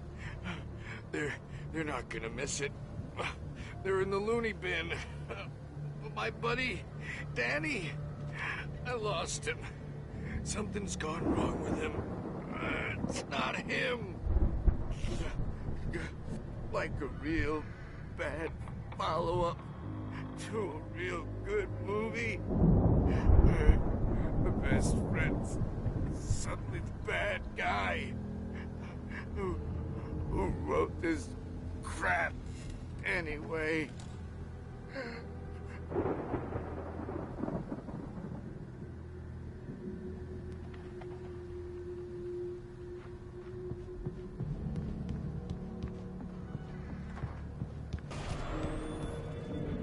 I've run through every possible course in my head. If I continue like the Dark Presence wants me to, the story I'm writing won't save Alice. It's a horror story, and it's going to kill her, and me, and everybody in this town. No one will survive. Darkness will consume everything. This is what it's wanted all along. It will be free, unstoppable. It used Alice to get to me, dangled her in front of me to keep me going. It was never going to release her. I'm going to change this. I'll escape. I've written myself into the story. I'm now the protagonist. This feels like a terrible risk, but it's the only way to save Alice. I'll be bound by the events of the story just as much as anyone else who's been woven into it. The story must stay true for this to work. There have to be victims along the way, near escapes, cliffhangers. In a horror story, it can't be certain that the hero will succeed or even survive. He almost has to die. I'll write my own escape into the story next. I need help. Zane's going to be the one who will help me. I'll make it happen.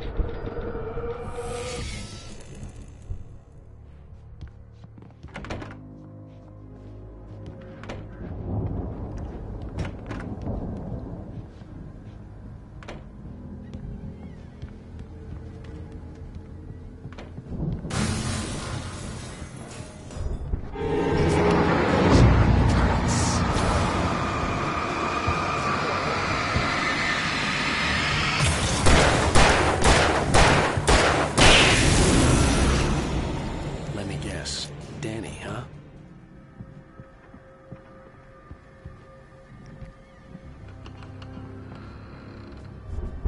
The farm was still a good distance away.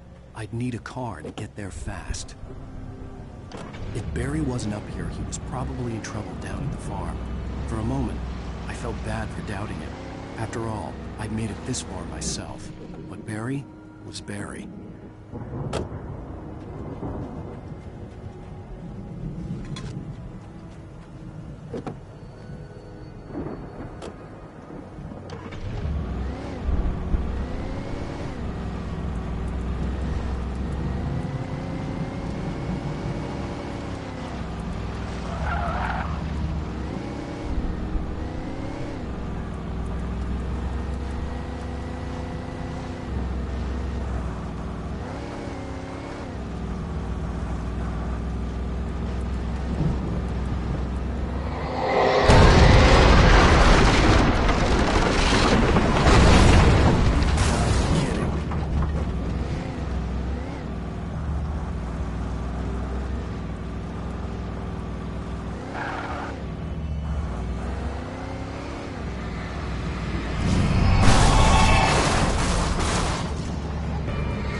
I'd known the brothers used to be some kind of rock stars, but it hadn't really sunk in until I saw the stage.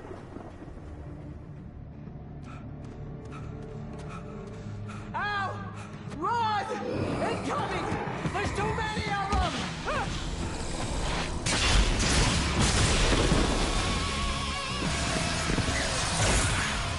God damn.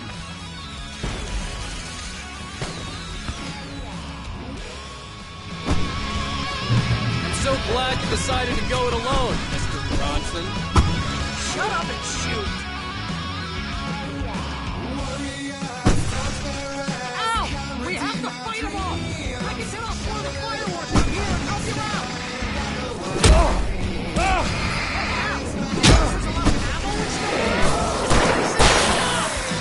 Ow! Hold on! I'll try to get the stage lights on!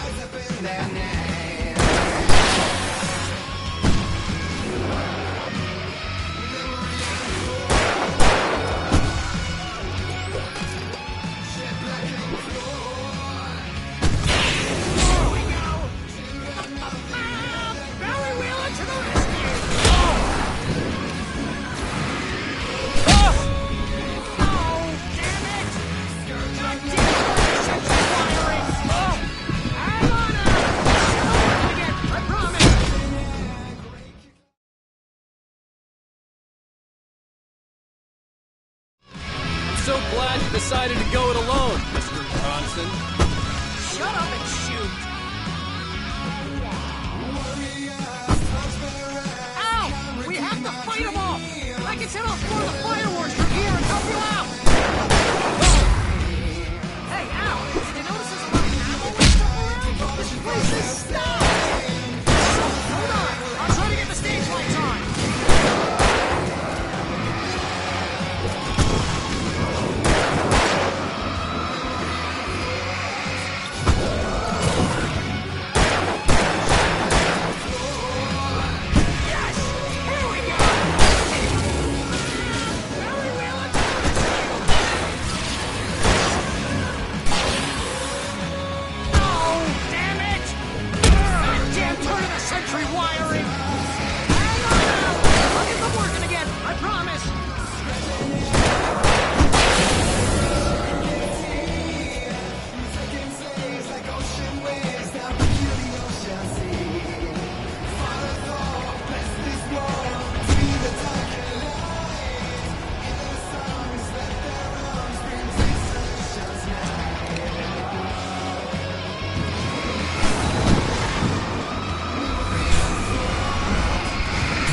Bright Falls, rock and roll capital of America. Hey, Al! This way to the farm!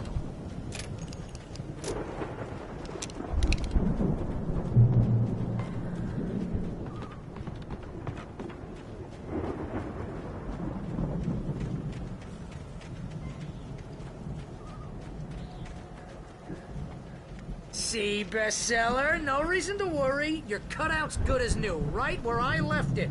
I'll come back for it once we have the place secured. Yeah, that's been my biggest worry all this time.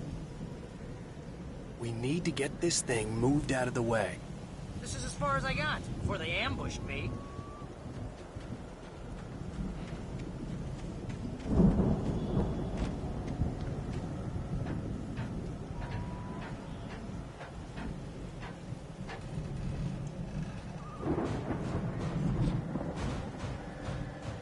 Hey, I think Alan Wake here has something to say. What's that, Al? Ooh, I'm Alan Wake. I'm always right about everything. And if I don't get my way, I'll sulk all day long. I'm always intense and moody. It makes me very attractive and mysterious. Right now, I'm just standing here because I need my best friend Barry to carry me. But that's okay. I can just take him for granted. I think I see what you did there. Yeah, it was pretty good. You want me to do my imitation of Barry Wheeler? No? Thought so.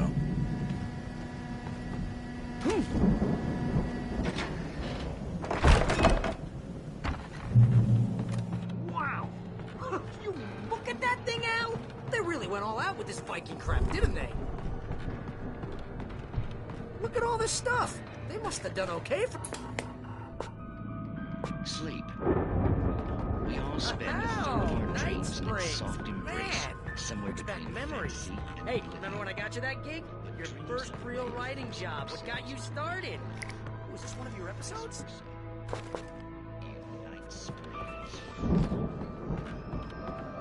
Tonight's episode, The Dream of Dreams. That's by someone else. We join Mr. Jones as he explores the endless dreamscape, only to be brought to a sudden stop by a decidedly mundane situation. A long line of people. Hey, Jones, right? Listen, we're gonna have to wait until His Highness over there is good and ready. Oh, wow. Who's that? You don't know him? What are you, new? He's the guy dreaming us. Well, not just us. He dreams everything. All of this. But wait, no. I'm the one who's dreaming. I'm asleep. Isn't this my dream? Oh, yeah. Sure. Get real, pal. You're just another dream. I'm a dream. You're a dream. The weirdo in the diving suit is a dream. And the girl made of smiles and sunshine is definitely a dream. But I'm pretty sure I'm dreaming this. Well, maybe you're a really confused dream. What am I, a shrink? All I know is I'm going with the smart guys. And they say that's the guy doing the dreaming. Right there. I don't know what that means. It means we keep him happy. No sudden falls. We make sure he has his clothes on when he goes out in public. No chases where the monster is nipping at his heels and he runs like crazy, but his legs don't seem to get him anywhere. None of that. Because if he wakes up in a cold sweat... Oh... Yeah, precisely. So we wait till he wants to move on. Keep things nice and calm. Hey, something's happening here. Yeah? What's that? What? Can't you hear that? Oh, God help us, it's an alarm clock. Oh, it's you, isn't it? Please, man, I got a wife and kids. Please don't wait.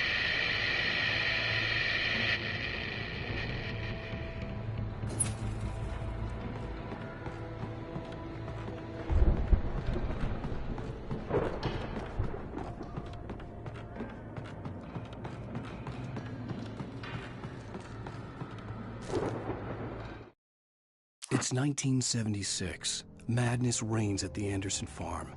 Contrary to all logic, the headiest ingredient of their moonshine is unfiltered water from Cauldron Lake. The Andersons feel like gods.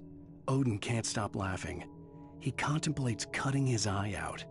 Tor runs across the field, naked, shrieking, hammer in his hand, trying to catch lightning. Their songs have power. Something ancient is stirring in the depths, coming back. The Viking boat looked imposing. almost like a battering ram.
Those geezers had quite a production going on.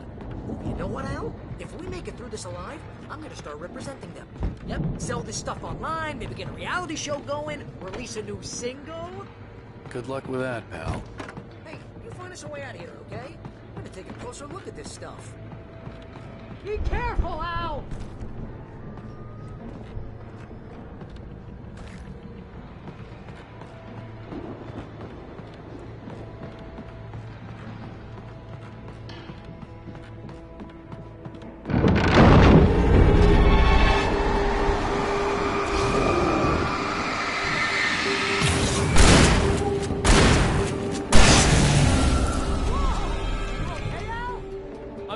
Keep your eyes open, okay?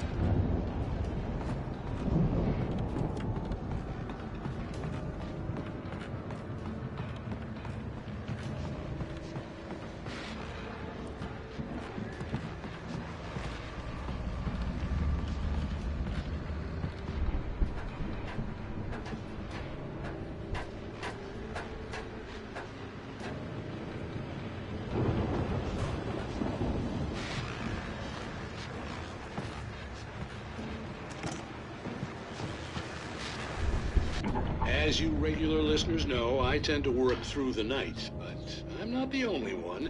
Deputies Mulligan and Thornton are taking a couple of moments off their busy schedule to join me here in the studio. Boys, how busy are you now? Deerfest is almost here, isn't it? I bet that keeps you in business. Pretty busy, yeah. Actually, Pat, we've been real busy with other stuff, which concerns an ongoing investigation. We can't talk about that, Thornton. I wasn't gonna say anything. I was just saying we got, other irons to fry. And how would you compare your workload to last year's?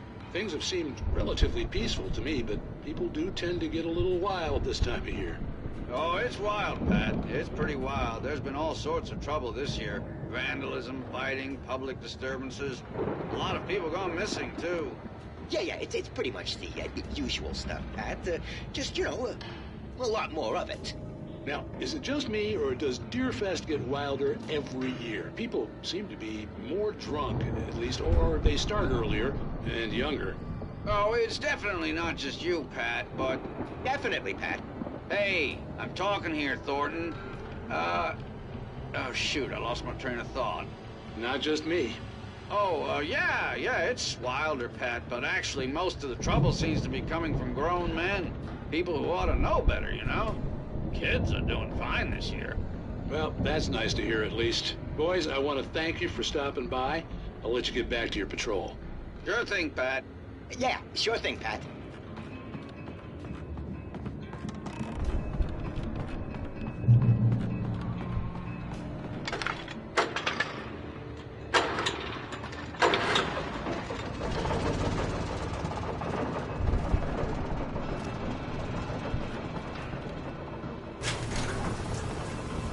See the building that had to be the Andersons' home on the other side of the field. It wasn't far now. I wasn't worried about trusting the ramblings of two burned-out geriatric wrecks. They had the goods.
Al?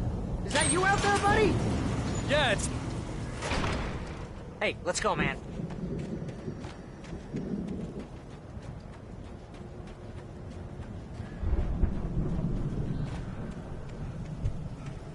I think we're gonna have to work together to open this gate, Al. Looks pretty heavy. Ah!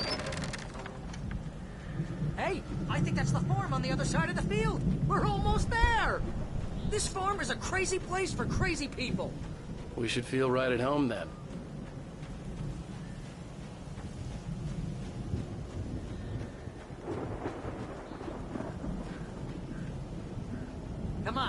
gate. The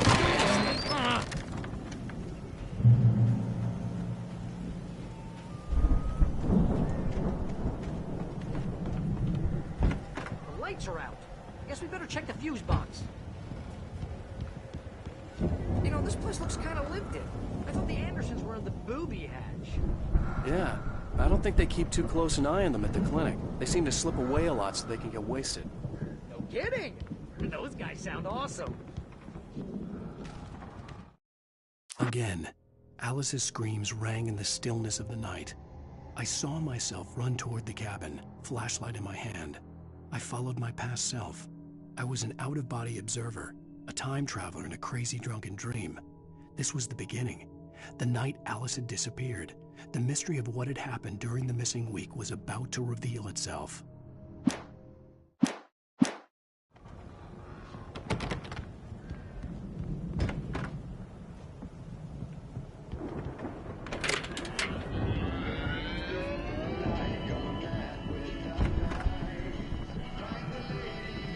Can you hear that, Al? Music? Of course. We need to find where it's coming from. That's the message the Andersons talked about. That's the whole reason we're here. Lady of the Light? Oh, that's gotta be... What's-her-face? The crazy lamp lady from the town. Cynthia Weaver. Right. Must be.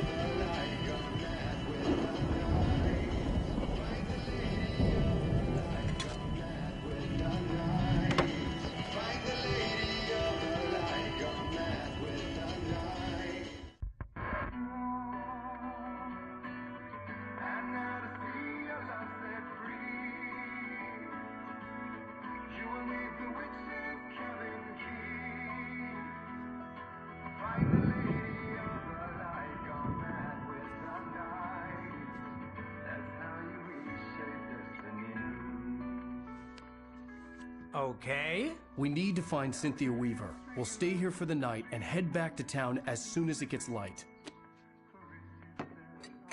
Hey, Al. Lots of hours before dawn. Might as well get some rest. And by rest, I mean drunk. Come on, Barry, this is...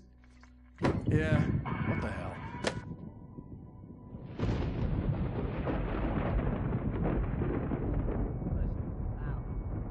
I'm sorry about this. No, seriously, because I know we don't get along, but we're gonna find her, right? And even though you're a crazy bastard, I'm gonna stick by you, no matter what, ever, Al. Sure, like a brother. I'm a writer, goddammit. Correct. If I just wanted to, I could write 10 books a year. And they'd be the best books that year. No, you couldn't. That's right, I couldn't. But I could, because I'm a writer. What?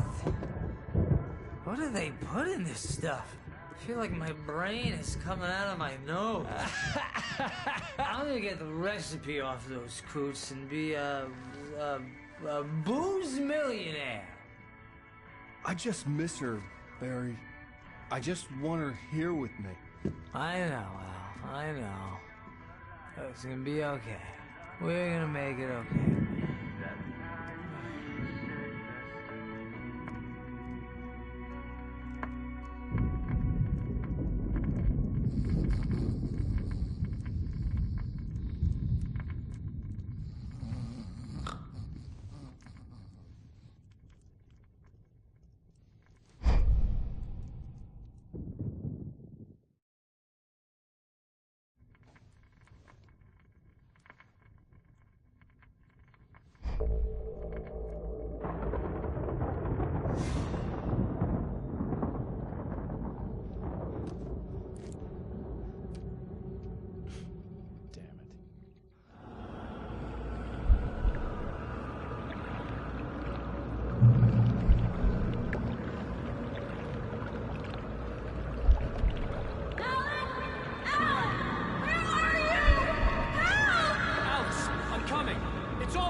It was a crazy drunken dream, and yet it was more than that.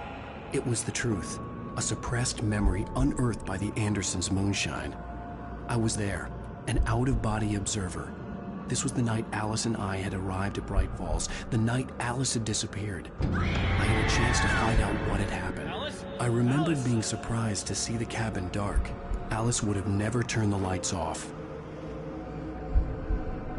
I remembered thinking I caught a glimpse of her form underwater, sinking into the darkness. Diving after her was the last vague memory I had of that night. After that, the next thing I could remember was waking up behind the wheel of the crashed car and finding the first pages of the manuscript. Beyond this lost memory, there was nothing. I had to follow the footsteps of my past self to find out what had happened that night. I couldn't find her in all that blackness. I must have thought she drowned.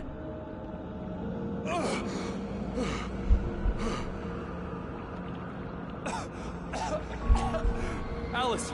Jagger had Alice, and so she had me. Alice!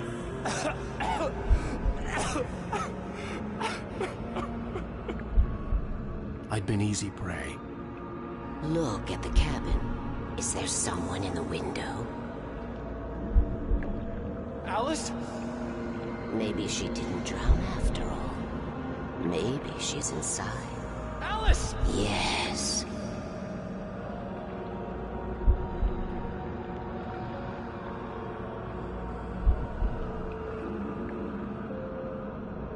The dark presence had touched me. She had dug her nails into my brain and used me, made me her puppet.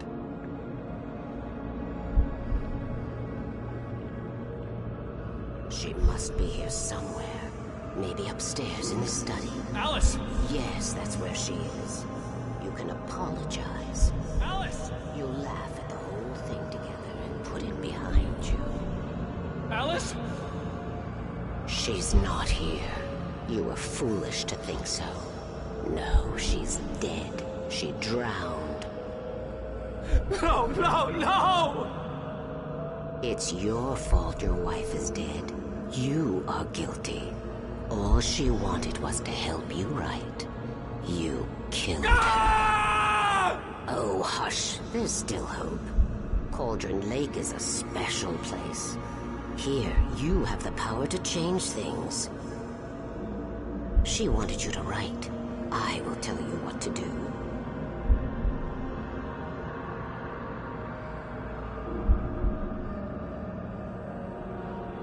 You can write her back.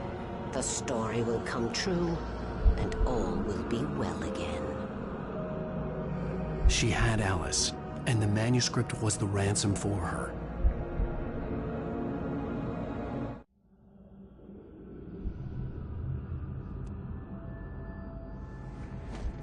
Yes.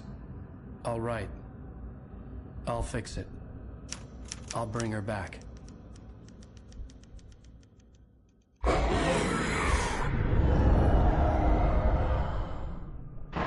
No.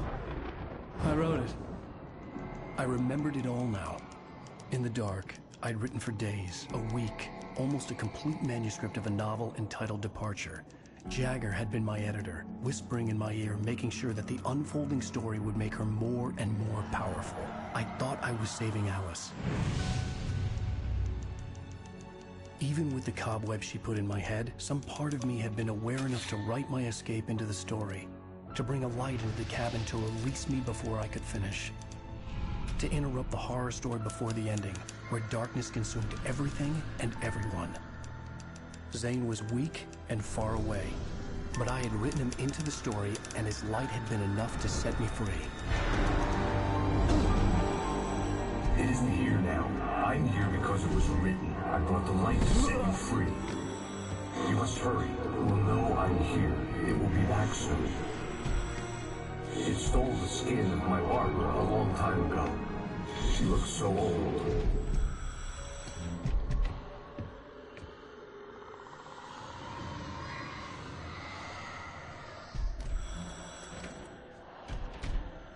I had woken up, confused and groggy, my mind consumed by darkness and fear. All I could do was to escape.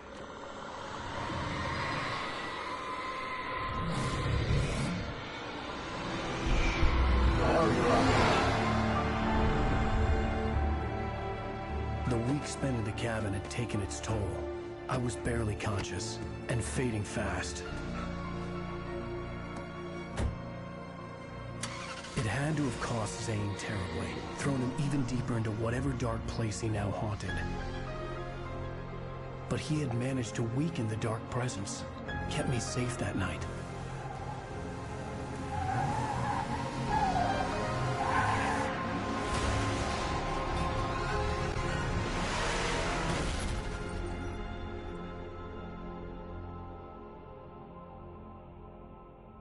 I wrote it. It's my fault. That's right, James Joyce. It's your fault, and you're gonna pay for it.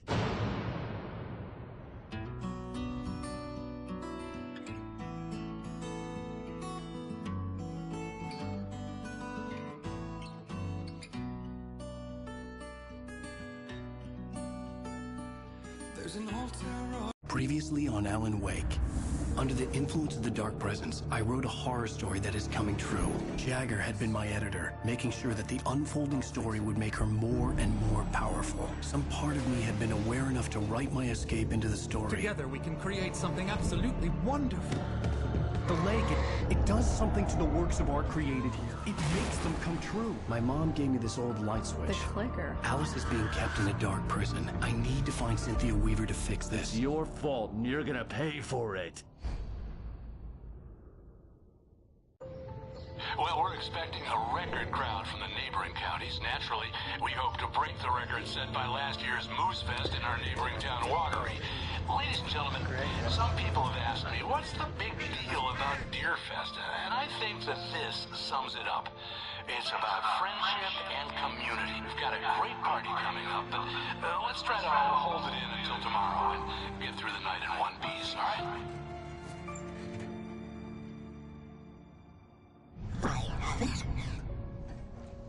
Someone will come for it when the time is right. Thomas said so. He wrote it.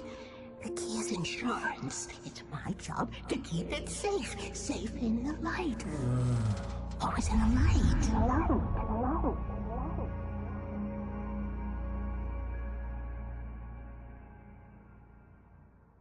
All the manuscript pages were gone. The FBI agent had taken them. I think my tongue just took a crap in my mouth. Ugh. Oh, wait, we're in jail now? Al. Al, this is not good. That about sums it up.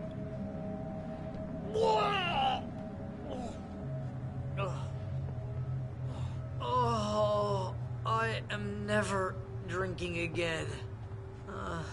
I need to talk to Weaver. She's the one in the song. The Lady of the Light. What, the crazy lady? Ugh, whatever you say, Al, but we're stuck here. They're not gonna... even interviewed Wake. I had some reading to do first, Sheriff, and let me tell you, it was an interesting read. Well, I've got you now, Raymond Chandler. It's all here. All the evidence, including conspiracy to murder a federal agent. There's no way you're walking out of here. You hear me in there, Bret Easton Ellis? Huh? Agent Nightingale, I want to talk to your superior. Well, we all want things, Sheriff. I wanted my... Look, that's not possible right now. Agent Nightingale, I insist.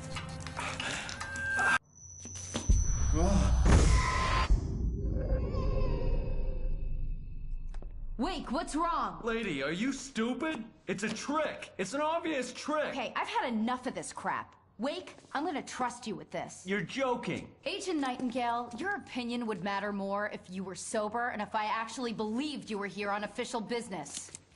Whoa! Get back in the cell, Stephen King. The only way you're leaving this place is over my dead... Wait a minute. I know this... Oh my God! Light. We need light. It's the only way to fight this thing. In my office. I've got your things there. Follow me. Oh man, we're sitting ducks with the lights out. Stay cool. I can get the emergency power on.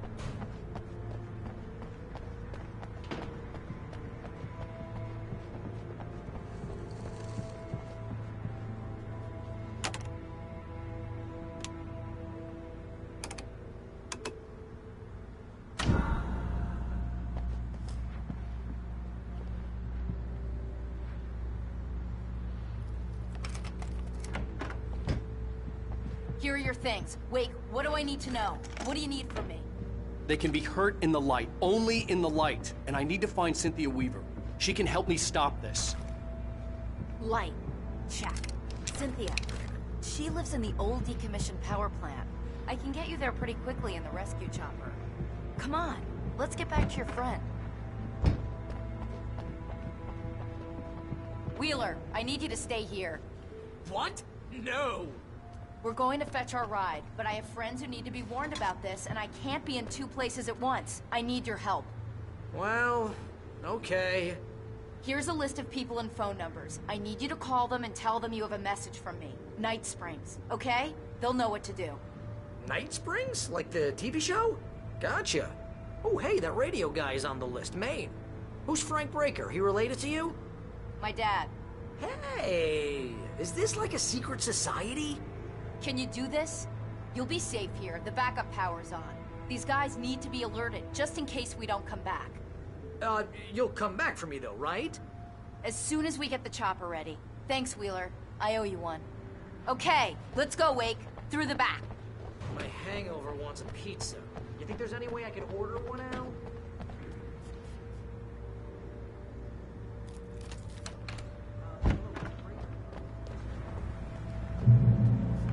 Oh, hell. Whatever took Nightingale must have broken the gate controls. We can't reach the gate's control box from here. We need to get to the other side over the rooftop. I'll go. I'll open the gate for you once I'm across. You stay here in the light and cover me, Sheriff, okay?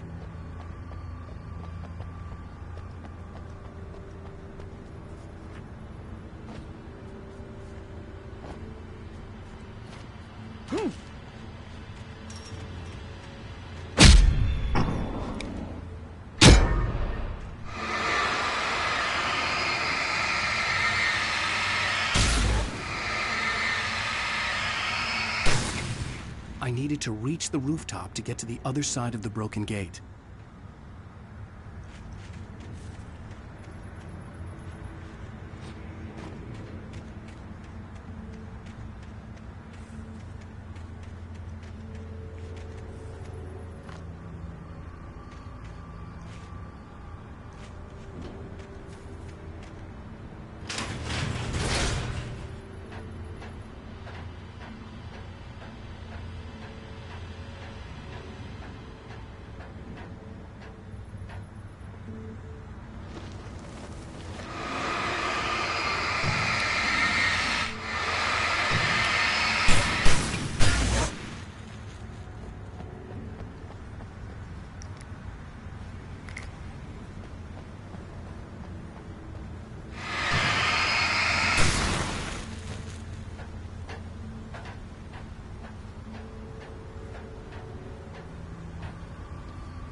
Hey, Sheriff! Your password. Night Springs? What's that all about? It's a stupid joke we have. That Bright Falls is the original inspiration for the TV show. This town can get weird at times. Never this weird, though. You need to bypass the damaged control box. What am I, an electrician? Hold on!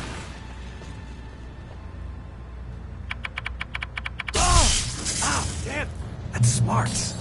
Good job, Wade. Okay, stick close. Our first stop is the town hall. The keys to the chopper are there.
You have the right. I understand these rights.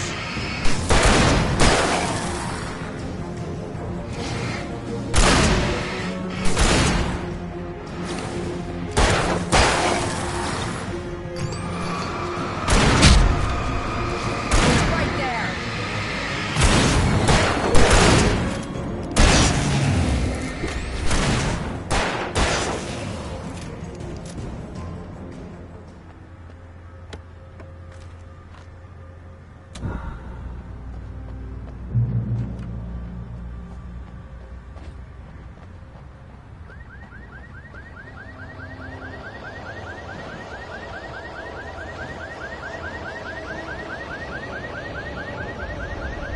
Wait, over here! There's light!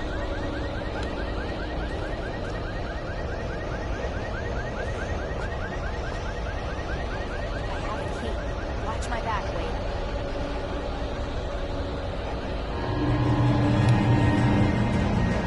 It's an ambush.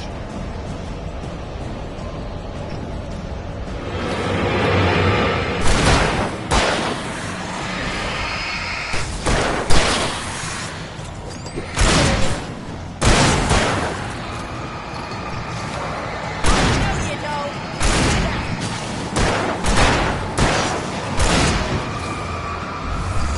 know.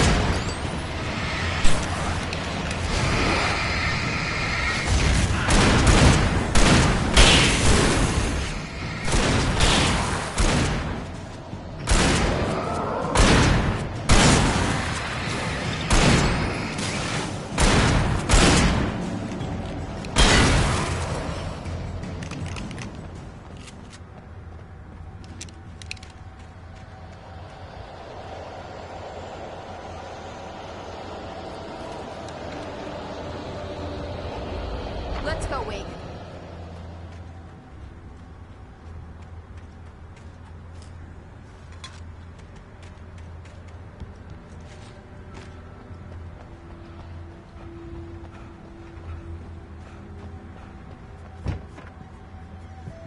Okay, someone's messed with the fuse box here, but you should be able to jury-rig it while I find the keys.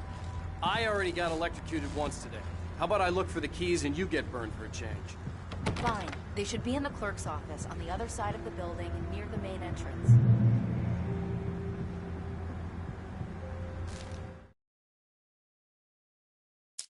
Nightingale tried to make sense of the manuscript. It was disjointed and strange. He didn't understand half of it, but it all rang true. Impossibly true.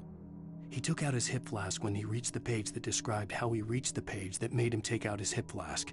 It wasn't the booze that made his mind reel. Nightingale felt the situation veering out of his control, but the gun at least felt steady in his hands. He was ready to fire, resolved that he would let this happen over his dead body. And yet he hesitated. He had seen this moment before, read it in the page. He was transfixed by the déjà vu and the horror that he was a character in a story someone had written. Then the monstrous presence burst in behind him and dragged him into the night. The darkness that wore Barbara Jagger's face was furious. The story in the manuscript had been making it stronger all the time, but now the light had set the writer free and hurt it, weakened it. It was only a matter of days before the dark presence would be strong again, but meanwhile, it would be difficult to recapture the writer.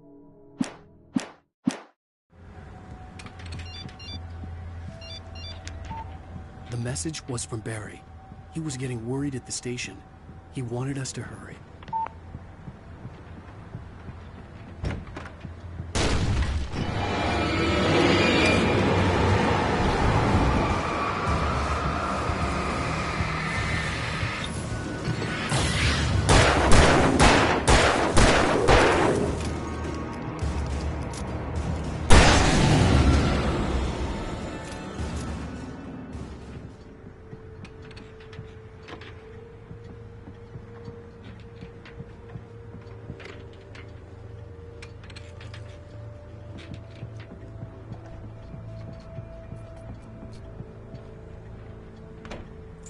Okay, Sheriff, I got the keys.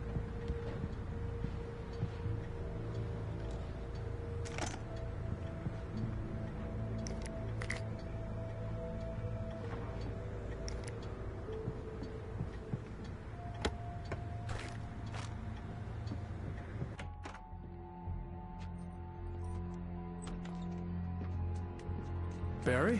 Why isn't he inside? Oh, God.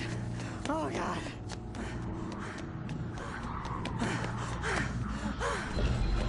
Barry! Look out!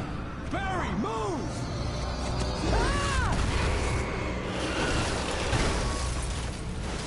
Barry! He made it inside, Wake. He's okay. The storefront's blocked. Come on, Wake, let's go around. We can meet him in the back.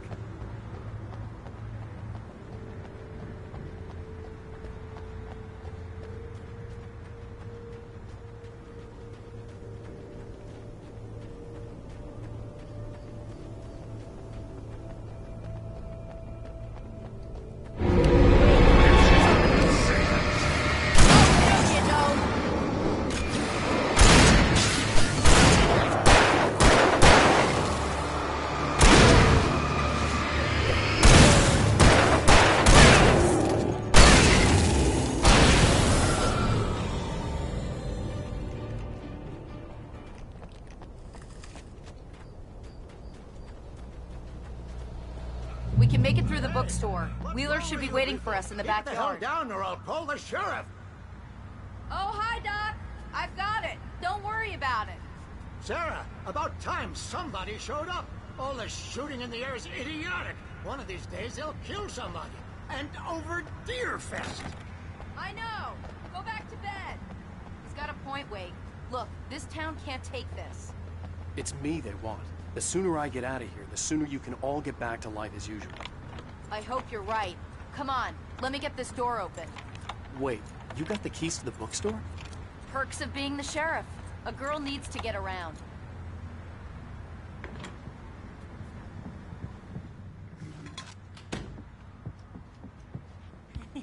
They're really taking advantage of your presence here, Wake. I heard there's... Cynthia Weaver worked hard, following her obsessive rituals, sometimes fighting them, always giving in to them in the end. She haunted the halls of Bright Falls' abandoned power plant. She marked her caches with light-sensitive paint that could only be seen by eyes that had been touched by darkness and saved by light like she'd been. She was preparing defenses and supply lines for the war she knew would come. The war between the forces of light and darkness.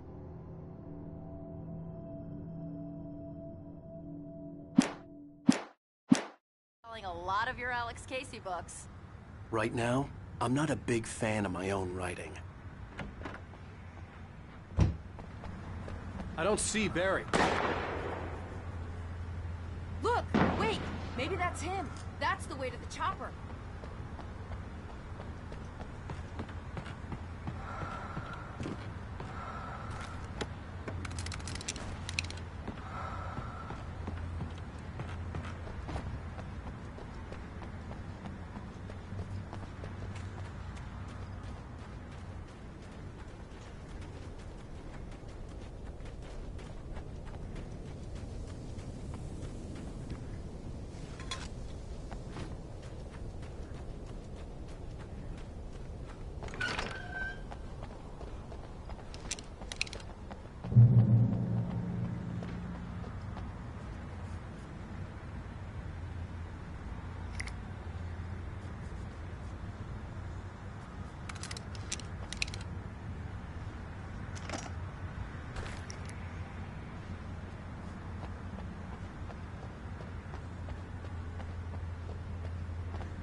I'm gonna give Pastor Howard a piece of my mind about this lock. I told him to get it fixed. Physical labor. Let's take a break.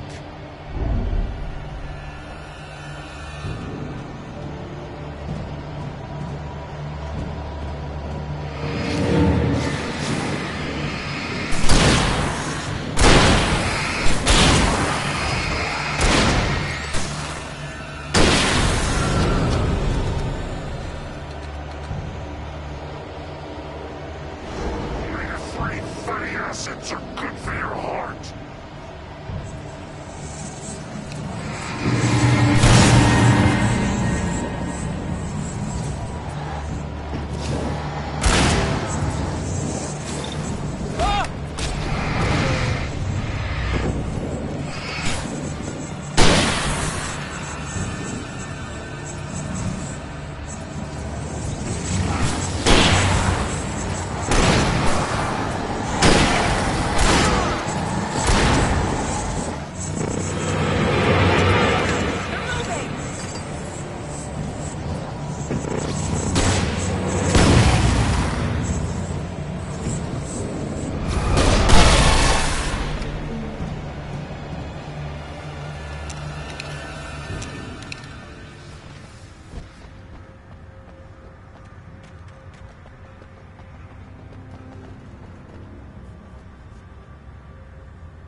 Okay, it's open. Let's go, Wake.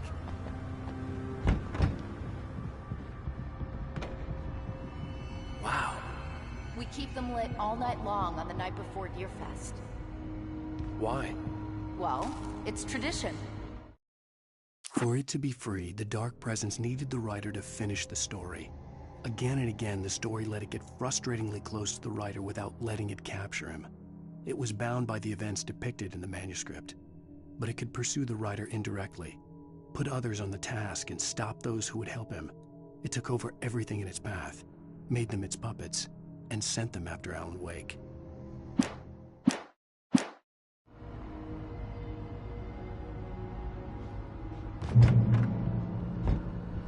We're almost there. We'll have to go through the basement to get to the parking lot. Yeah, there's no way going through the crypt will turn out to be a bad idea.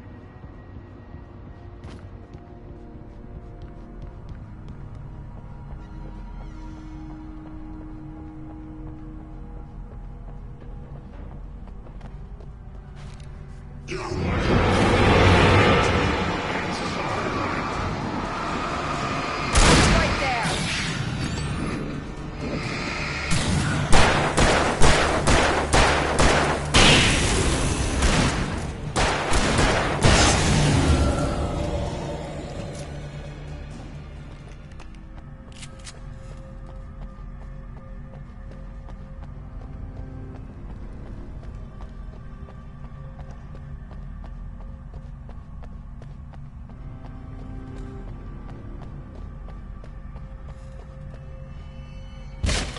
Did you call 911?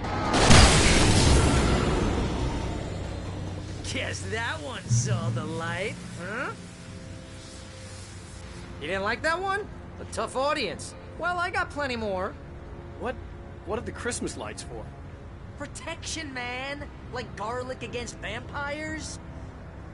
Vampires.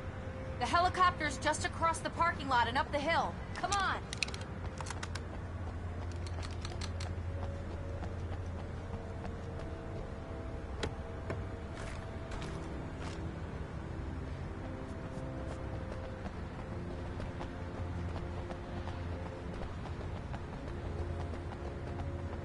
The Bright Falls General Store is now my favorite place in the entire world. See this headlamp? It's like a superpower. I can just look at one of those things and they die. It's my flaming eye of Mordor. I wish I didn't say that. Yeah. Hey, I want a headlamp. Last one. Alice had screamed until she had no voice left to scream. Around her, the darkness was alive. It was cold and wet and malevolent and without end. She was a prisoner, trapped in the dark place. The terror would have burned her mind out, but one thing made her hang on. She could sense Alan in the dark. She could hear him. She could see the words he was writing as flickering shadows. He sensed her too. He was trying to work his way to her. Bastard.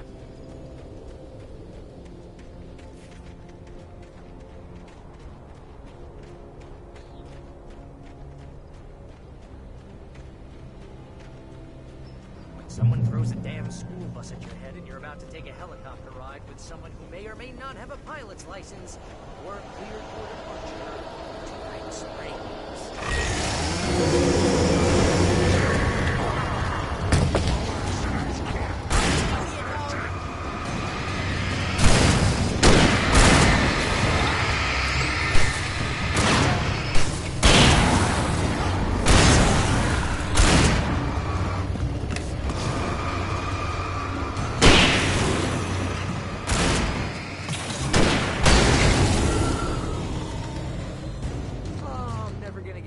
this.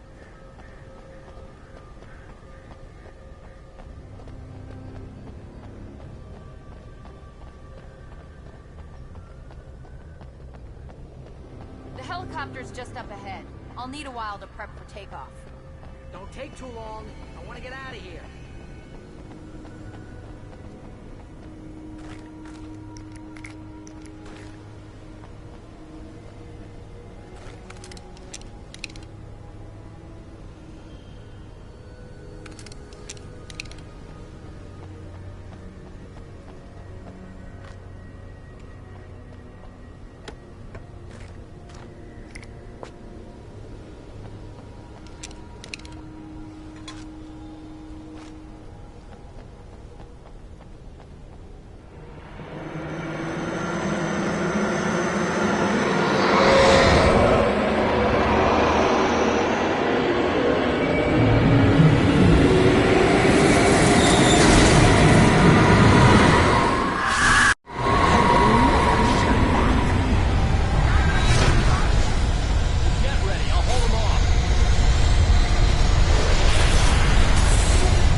Just get me to Weaver, Sheriff. You're taking a big chance on a local crazy lady, Al.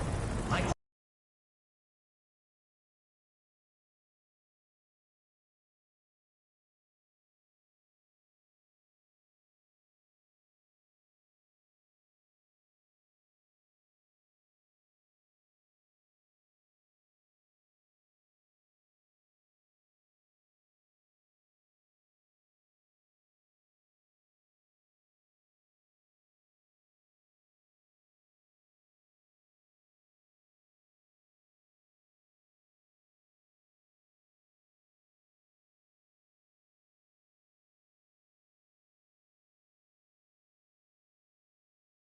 write about her, or we can kiss this town goodbye.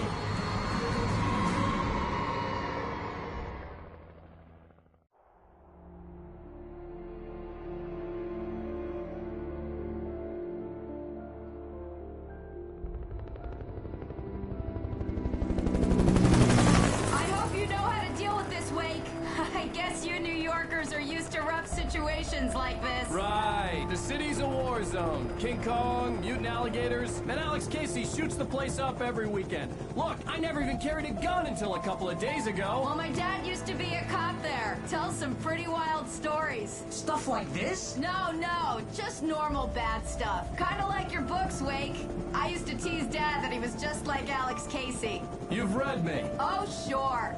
You're a pretty good writer. A little heavy on the metaphors, maybe. Nobody's ever said that before. We're coming up on the power plant. See the lit building over there? And that's the dam further up the river. I can't land here. I'll take her down the road across the river. Just get me there, Sheriff.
I had to do something about the chain for the door to open.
and here's a new song from a band that they always remind me of our local rock legends, the Old Gods. I couldn't tell you why. I guess it's just, yeah, one of those things. Anyway, here's Poets of the Fall and their latest single, War. This is good war.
The power plant glowed in the night.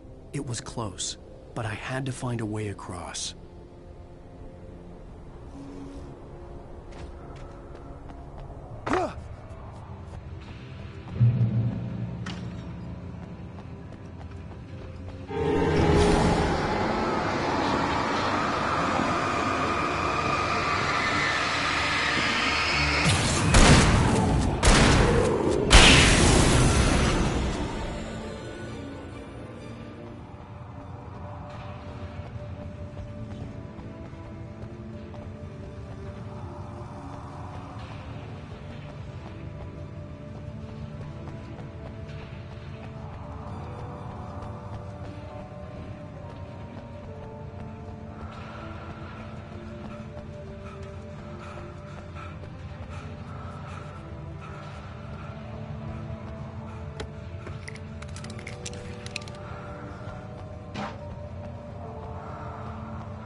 Making her way through the water pipe alone, Cynthia was angry at the writer.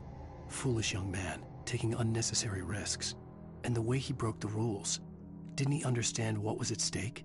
Since the terrible days in the 70s, she hadn't wavered once, as hard as it had been. She was tired of protecting the town all these long years, and now only wanted to rest.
The story I had written in the cabin had come true. Touched by the dark presence, I had written a horror story, but the end was still missing. The story was incomplete, and the last unfinished page of the manuscript still sat in the typewriter in the cabin study. If I could get back there, if I could read the page, then I could write my own ending to this story and save Alice.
boys that dream of being men.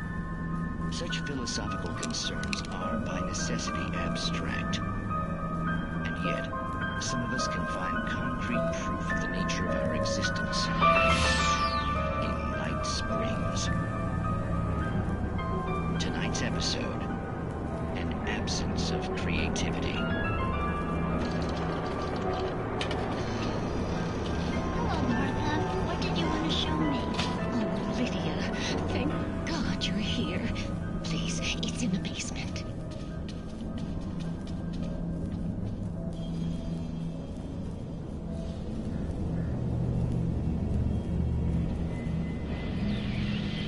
Oh, Martha. Oh, that's amazing. Isn't it just? I found it here this morning. It's like it isn't there, but... Oh, I can't look straight at it. Yes, I'm sorry. How did you get here? Well, I'm trying to work. Did you put this thing here? In a way. To be more precise, I put everything here but that. Really? But what is it? Oh, I guess the temptation is to call it whole, but it's really an absence, a profound lack of reality. In Martha's basement? Yes, I was doing so well, too. I came up with 2 old ladies and put something really weird in the basement. It was a great start. I'm completely blocked now. I can't imagine what I was up to. Well, surely it's just an ordinary basement. Is it? Why did you call your friend here, then? Well, I don't know. Oh, well. Couldn't you just ignore it? Oh, no, I couldn't do that. It would probably turn into a plot hole. Might be one already. Could sink the whole enterprise. Oh, my. Listen, ladies, not to be rude, but I'm really not at all sure where I'm going with this, and you're just not helping. You should just go back upstairs for a cup of coffee while I try to figure out what I'm up to. Well, if you think that's best. Maybe I should just stop here. Or is that too moronic? Is that too moronic? Indeed.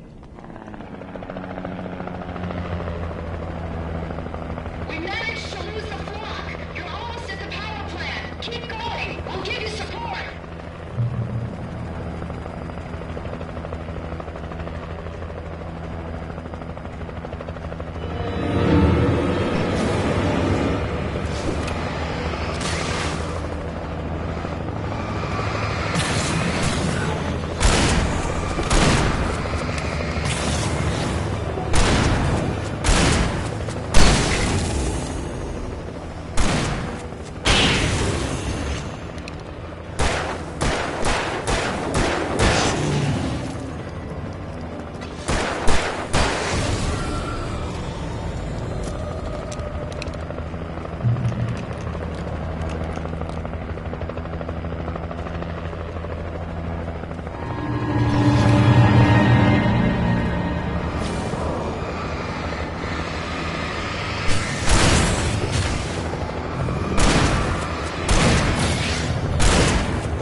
I recognized the logo on the power plant sign.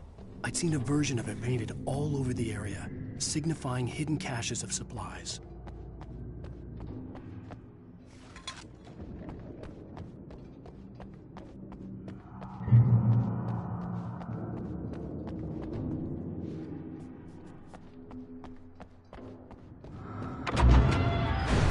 Hold it right there! Miss Weaver, Cynthia, I'm a friend. Prove it! You knew Zane, Thomas Zane. You're the Lady of the Light in the song. You can help me. About time. Young man, I've been waiting a very long time for you. It's in the well-lit room. Excuse me? What you need to drive the darkness back. The well-lit room is at the dam. I built the room to keep it safe. Will it help me find Alice? Will it get me back to the cabin? Fine, let's go. I can get my friends to come back with the helicopter.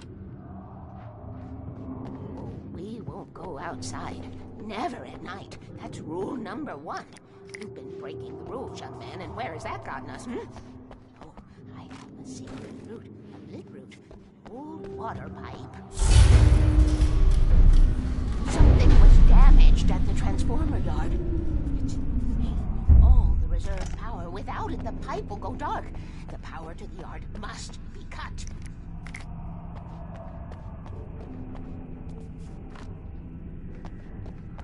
Let me guess. You want me to do it? Young man, you're the one who likes to break the rules. I can't be outside in the dark. The kill switch is outside.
Sent me to cut the power to the transformer yard.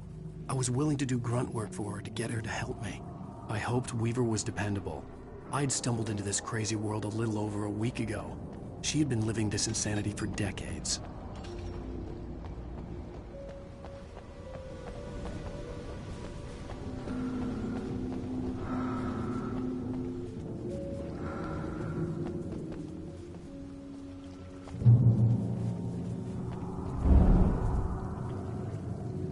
I could see the kill switch that would cut the power to the transformer yard. Now I had to find a way to reach it.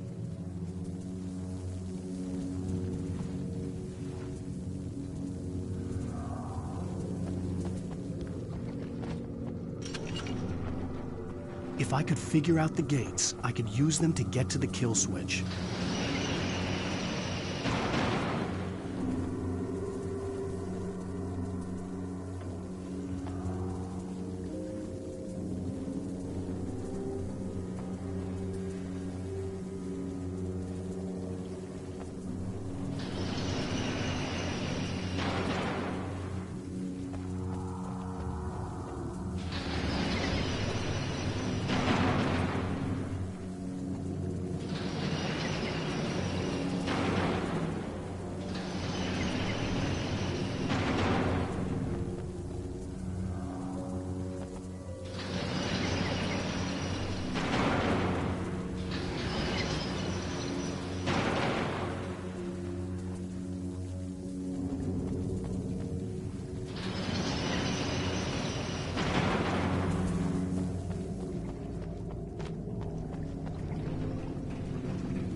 designs these things?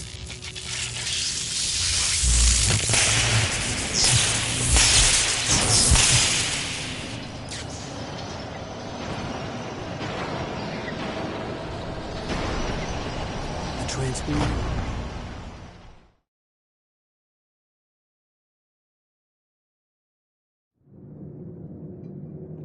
Who designs these things?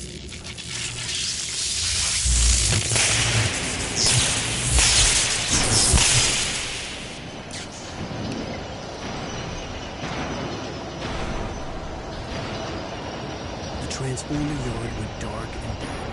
Weaver's water pipe passage should now be good to go.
This way, young man. Follow me.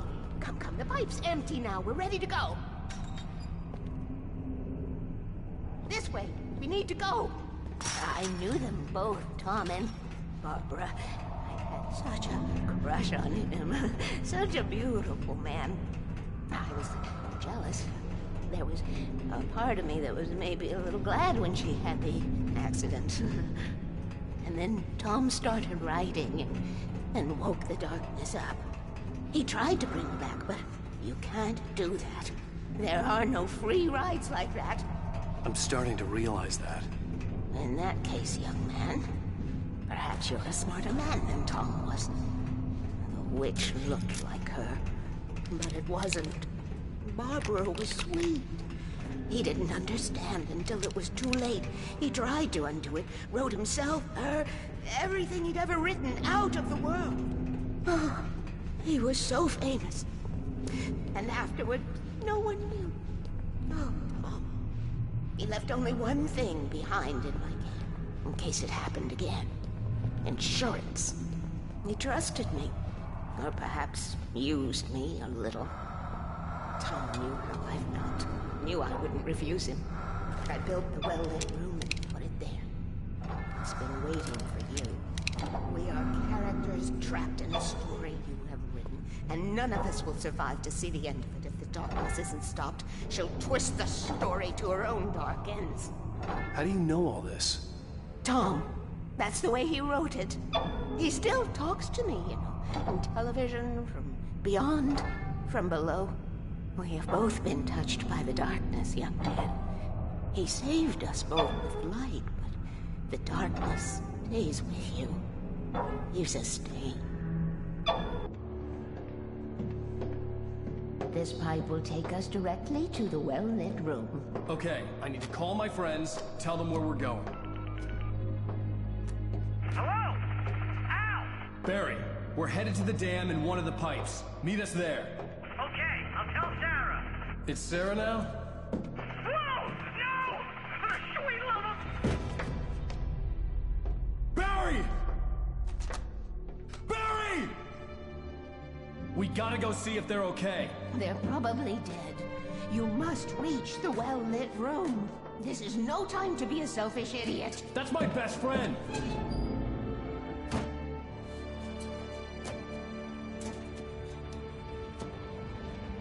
Well, be a fool. I'll use the pipe. I'll meet you at the dam if you make it.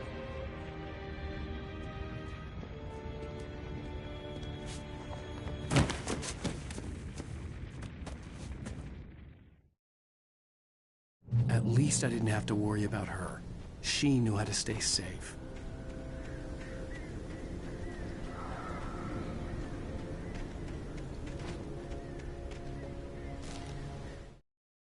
Sarah was almost starting to relax.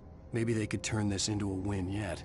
Suddenly, there was a piercing sound, like a table saw gone wild, as 100 birds made out of shadows swarmed into the rotor.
The crash site looked bad, but as far as I could tell, the wreck was empty.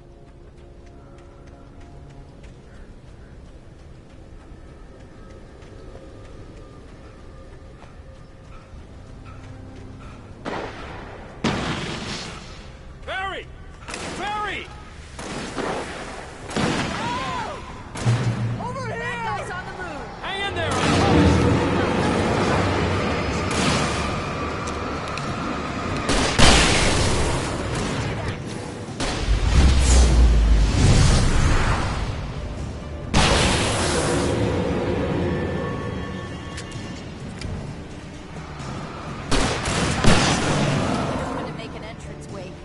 Ready to make like Butch Cassidy and the Sundance Kid.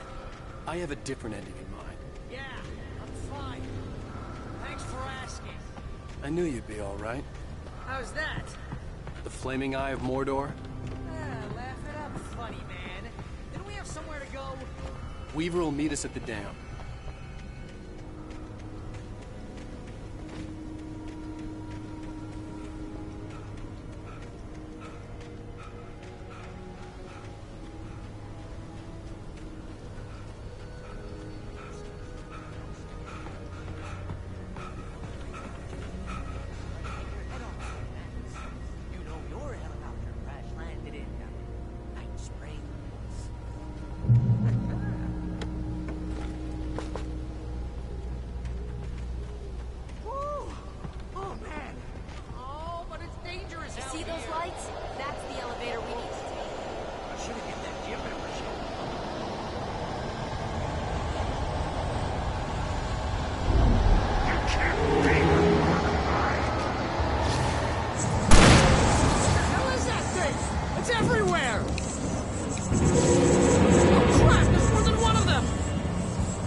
we safe?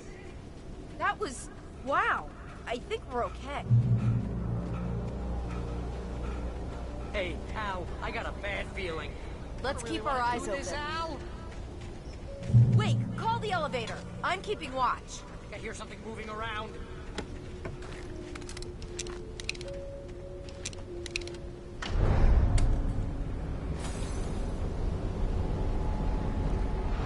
Heads up! Here they come! Oh no! Oh no! They're coming! We have to hold them off!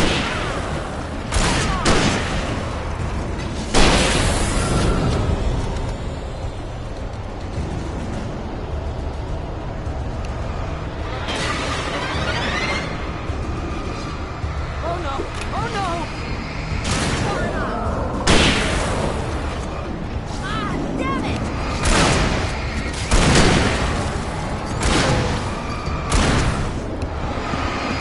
I swear this is the slowest elevator in the world!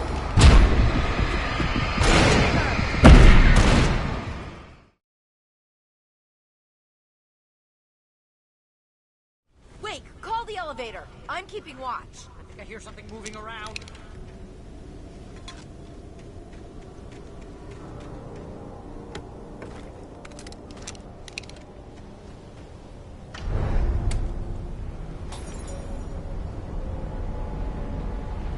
Heads up! Here they come! Oh no! Oh no!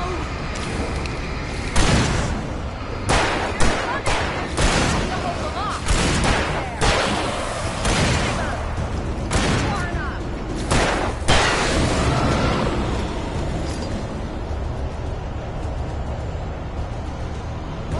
Oh no!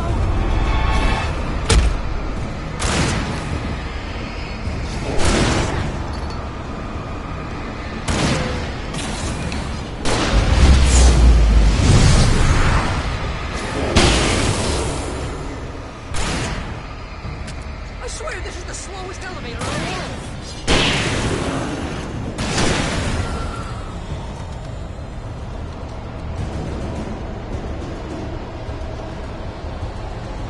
It's almost here, Wake. Just hold on.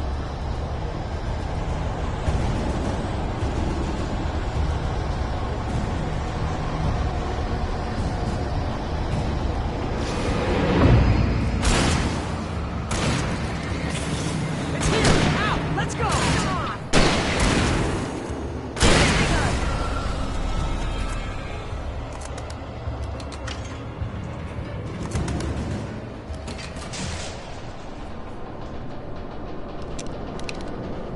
We're almost there. There's an entrance into the dam at the top. What's the plan, Wake? Well, Weaver's crazy, but she's got something Zane left behind. Something to fix this. Gee, could you be a little more vague? Thomas? Zane? Seriously?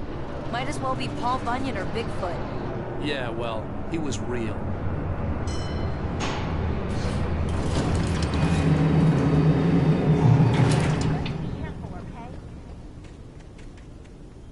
Oh, jeez, I hate this. Okay, Wake. There's a button over there that opens the door. I think something's broken. Hold the button down so we can get in.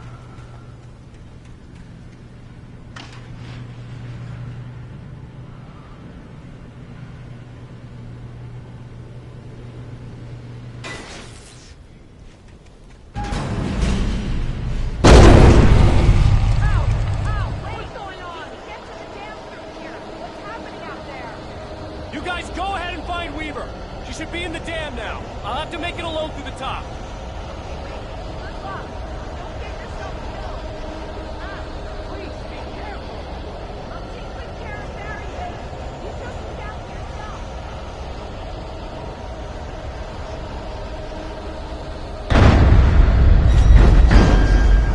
Gotta be kidding me.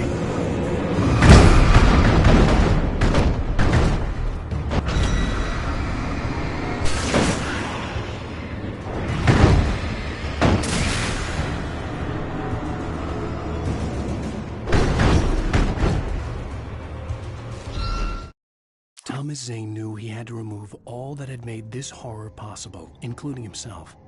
That was the only way to banish the dark presence he had unleashed and now looked at him through the eyes of his dead love. But he also knew that despite his best efforts, it might someday return. So even as he wrote himself and his work out of existence, he added a loophole as insurance, an exception to the rule. Anything of his stored in a shoebox would remain.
I was ridiculously outnumbered. The searchlight could even the odds.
We're safe here.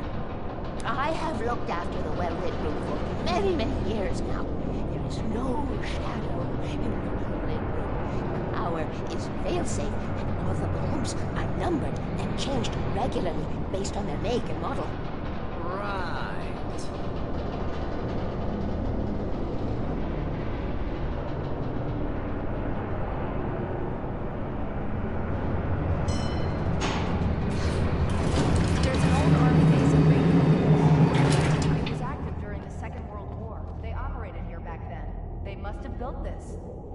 Yes, they did. It's my place now.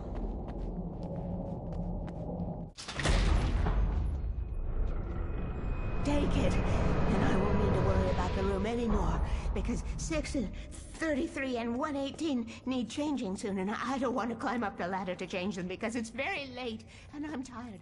And if you take it, I won't have to do that anymore. The page was autobiographical, a memory from my childhood. But I didn't write this. It was a page written by Thomas Zane. None of them were supposed to exist anymore. Alan, 7 years old, would fight sleep to the bitter end. When he did sleep, he soon woke up, screaming, the nightmares fresh in his mind. One evening, his mother, sitting by his bed, offered him an old light switch. She called it the clicker, and flicking the switch would turn on a magical light that would drive the beast away. To imbue the talisman with all possible power, she added that it had been given to her by Alan's father. Alan never knew him, and anything of his took on mythical proportions in his mind. With the clicker firmly in his hand, Alan finally slept like a baby.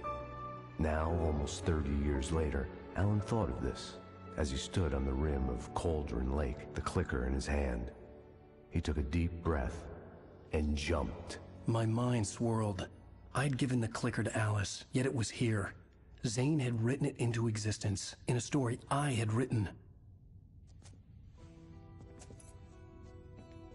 I can get to her now. I can finish this.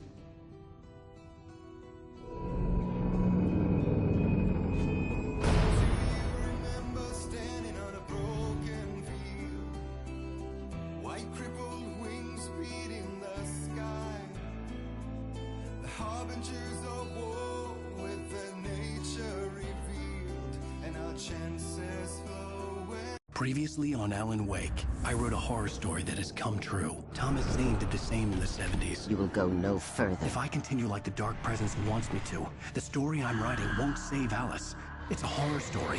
No one will survive. You knew Zane! Thomas Zane! You're the Lady of the Light in the song! He left something behind to help me. The clicker. Alan thought of this as he stood on the rim of Cauldron Lake, the clicker in his hand. He took a deep breath and jumped. I can get to her now. I can finish this.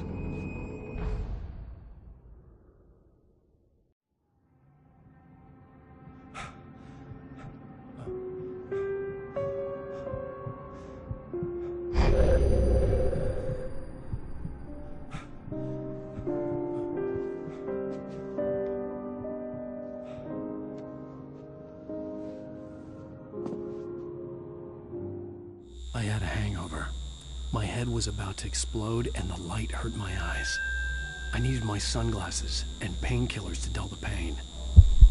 In one of my finer moments of self-deception, I swore to quit drinking.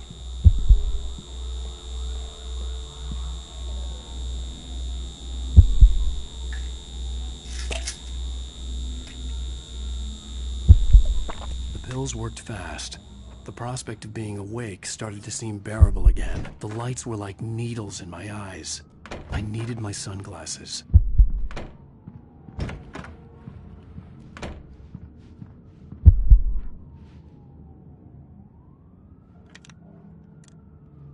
The sunglasses made the world look bearable.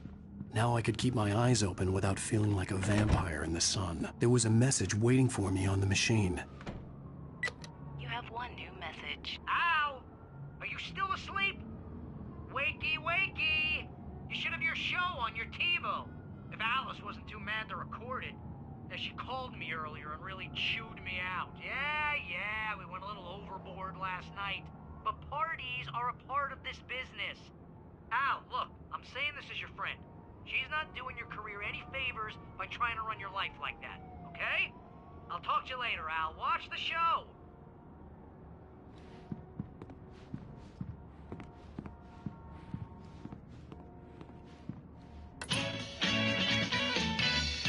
Ladies and gentlemen, welcome back to the Harry Gallic Show.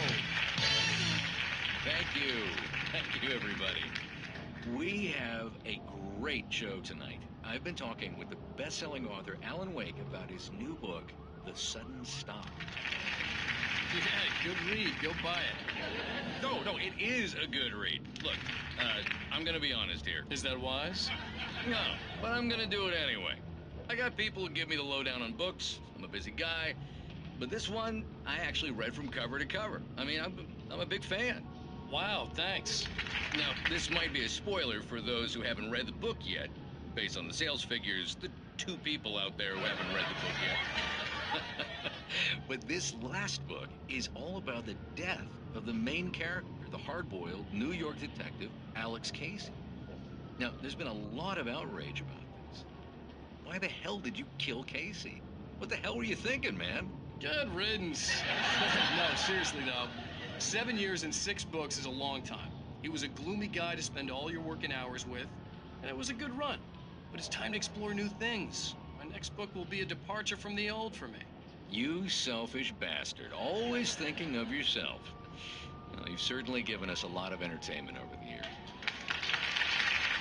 And now that you mention it, Casey was a gloomy guy. Never had much luck with his love life with the ladies.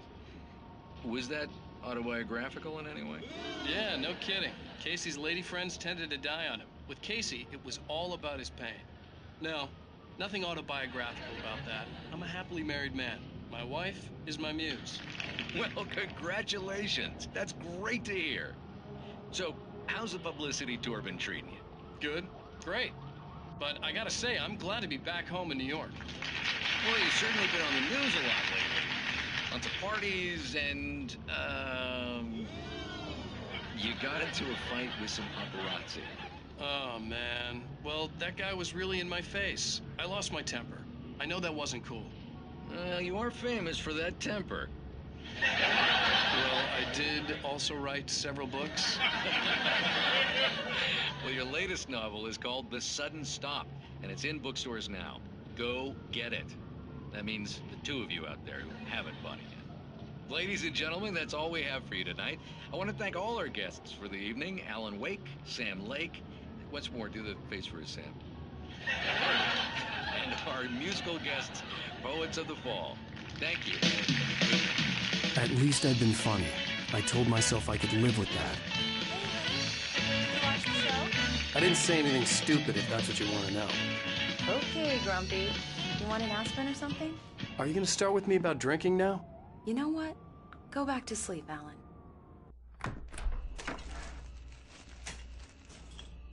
What? Now you can't even talk to me? Well, this morning I was angry because you said you'd be home at midnight and you showed up at 7 a.m. and passed out in mid-sentence.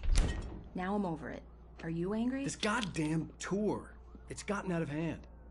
Oh, honey. It's almost over, right? We can get back to normal. Then you can start writing again. I'm sorry, honey. Alan, you're not thinking straight. Just take a shower and go back to bed, huh? Yeah, you're right, honey. I'm sorry. Once this is over, let's go away together. A vacation. Just you and me. Some peace and quiet.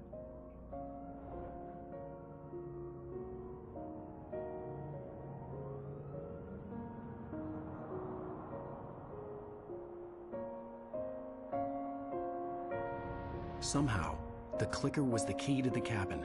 I had to return to Cauldron Lake to save Alice.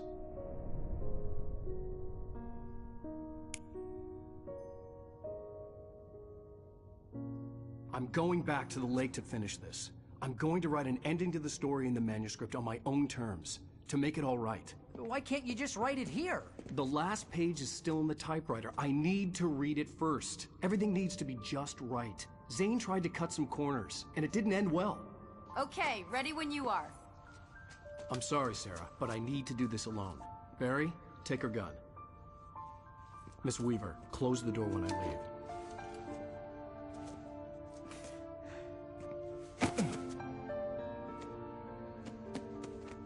Good luck, Al. See you later.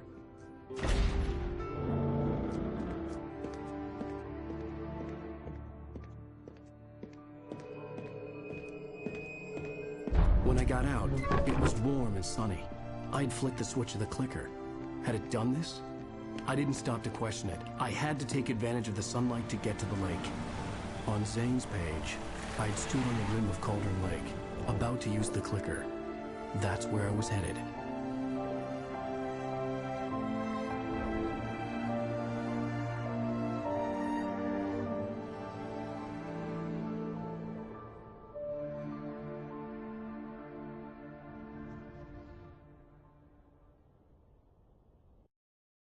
Alone, in daylight, surrounded by the beauty of the Pacific Northwest landscape, it was hard not to let doubt creep in one last time.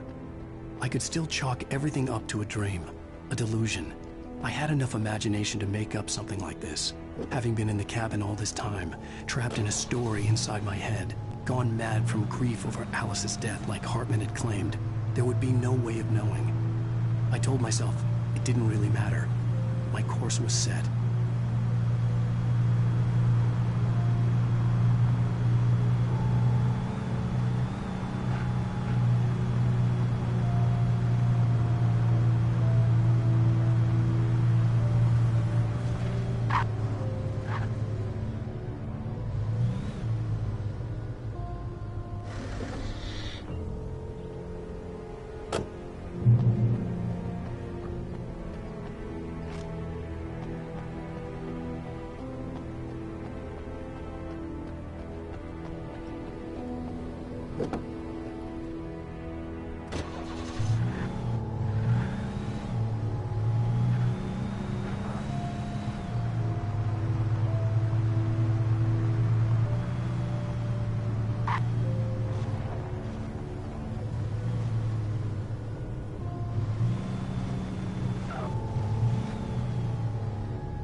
There was a link between us, always would be.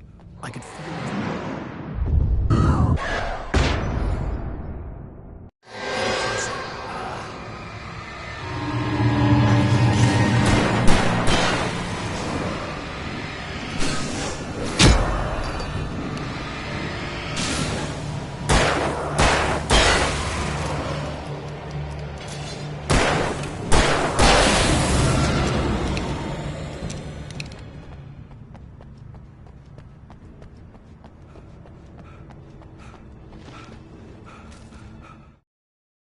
The Dark Presence was no longer trying to capture the writer so he could create the ending it wanted.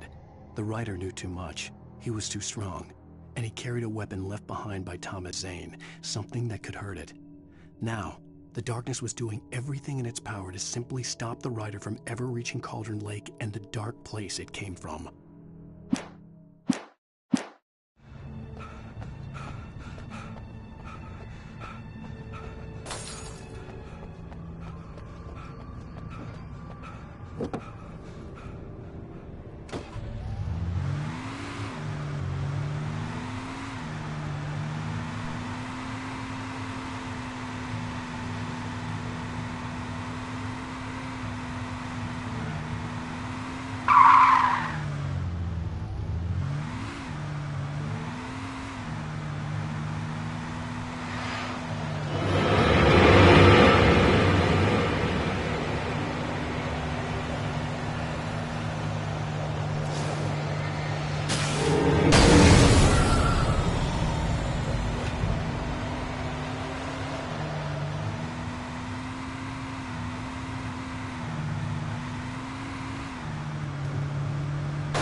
Nice to see you, too.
bottom of Cauldron Lake was a graveyard of things the lake had claimed in one way or another over the decades.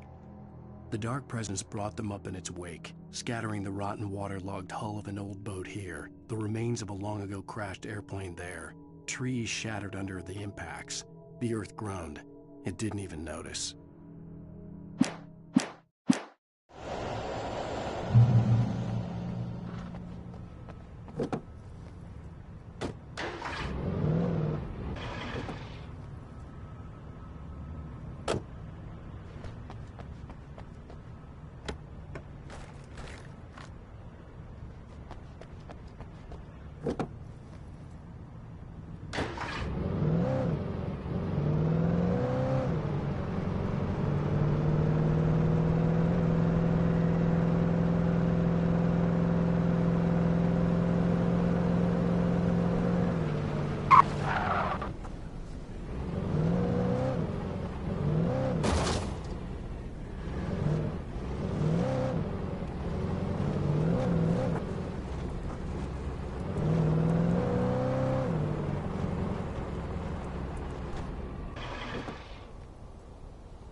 Zane cut its heart out, but it didn't die.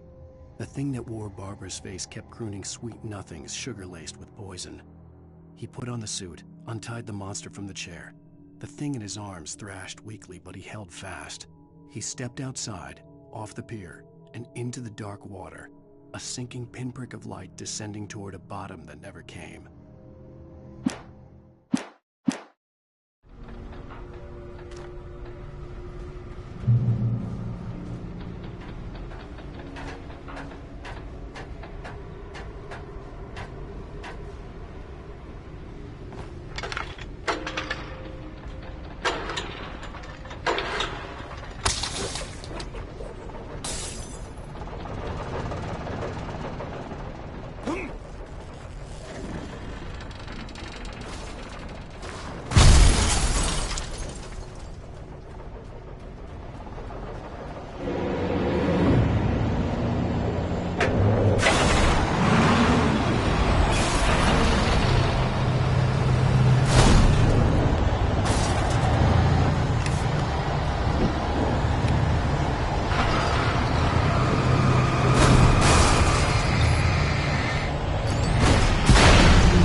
When I told Barry my plan back in the well-lit room, I'd acted as if I knew what I was doing. I didn't. I was operating on the shifting logic of a dream. I had to fight my way to the lake through the horrors of the night. I had to flick an old battered light switch imbued with childhood magic. I had to write a happy ending to a horror story. I had to save my wife from the dark prison she was being held in.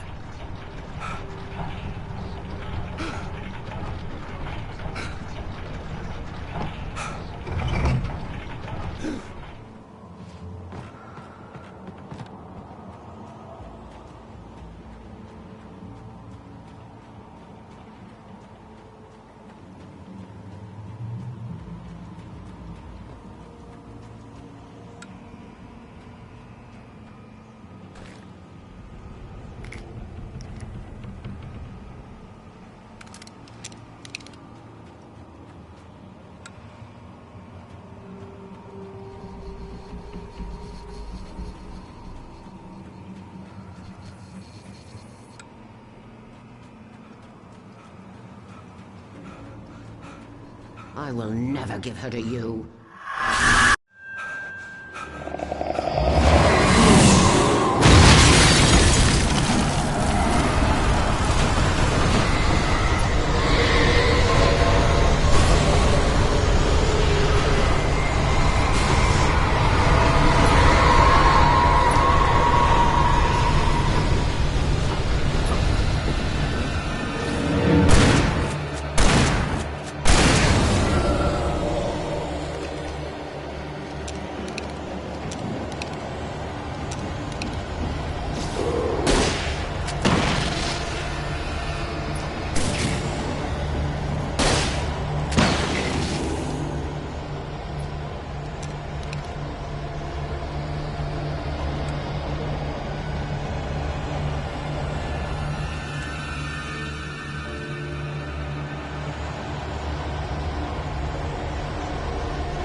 The dark place I found myself in was unlike anything I could ever have imagined. It wasn't solid. It flowed. It was conceptual and subjective. For someone else, an artist in another field, it would have been very different. I could sense the story of the manuscript all around me, the words and ideas floating in the air, poised to become real.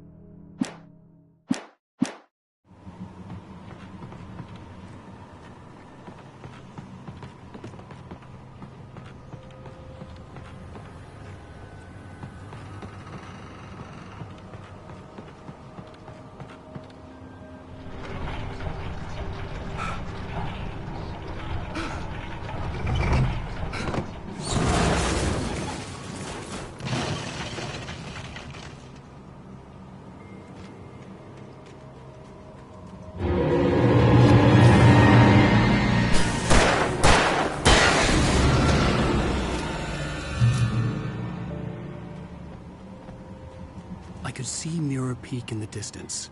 That's where Cauldron Lake was.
I needed to get the generator running.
After Zane had gone, I stood alone in the shifting dream that was the dark place. I had to find a way to the cabin. I'd written myself a way through this place in the manuscript. I followed the idea of a path. I'd written myself across the ocean that blocked my way, and with that, there was a bridge to the island beyond. The idea of the cabin flickered in the underwater darkness. I willed the cabin to be real, and it was.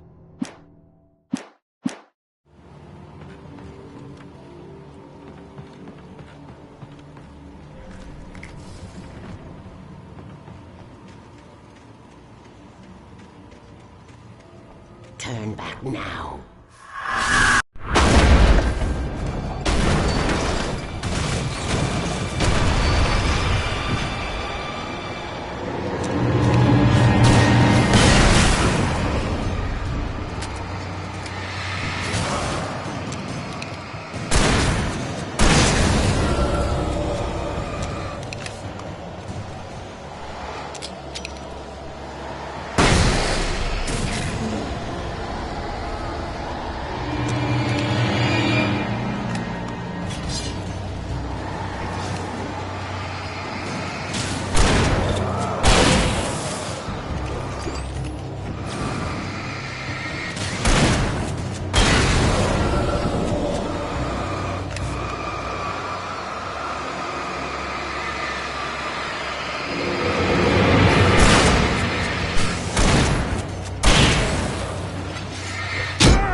Do as you're told.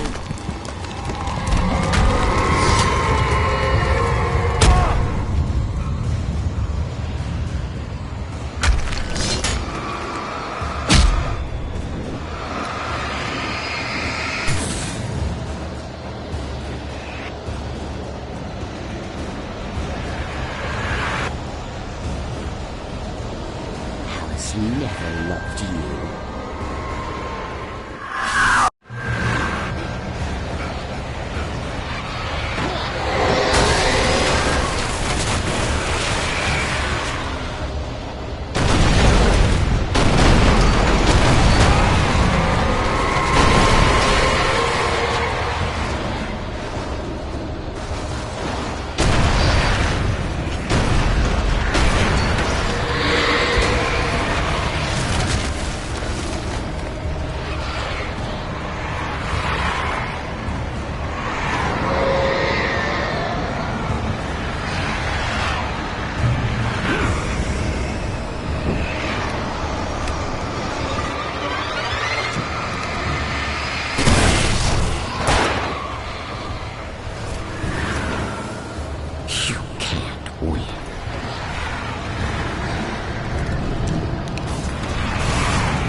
You will fail. It's over.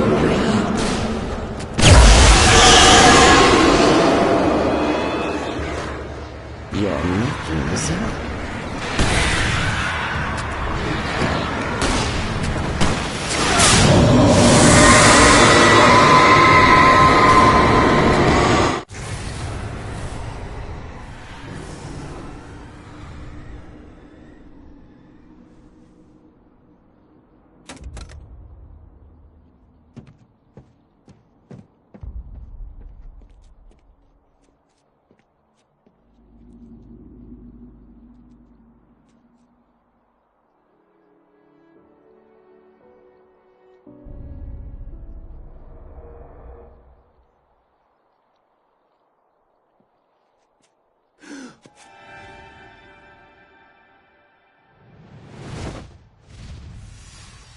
Hell!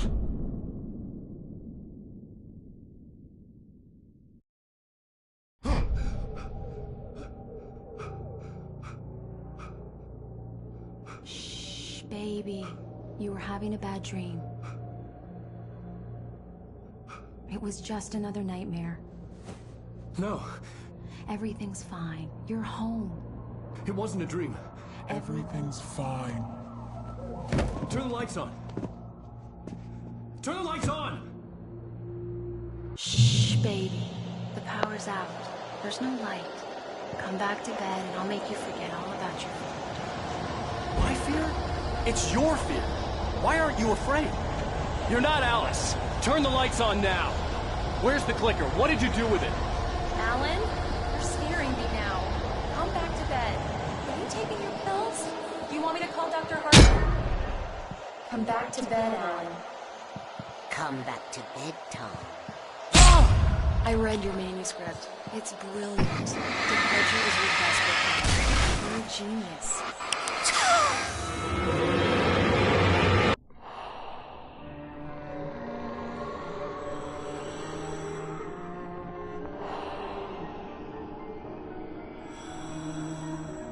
You must find your way to the cabin.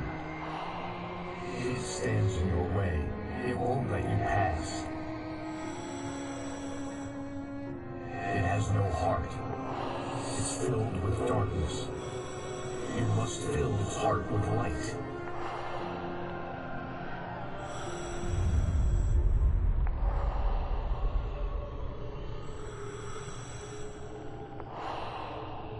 Don't mind him. He's Mr. Scott.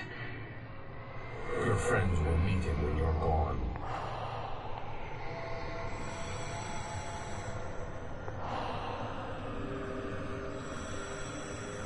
Use the clicker.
yourself at work, you can't do anymore.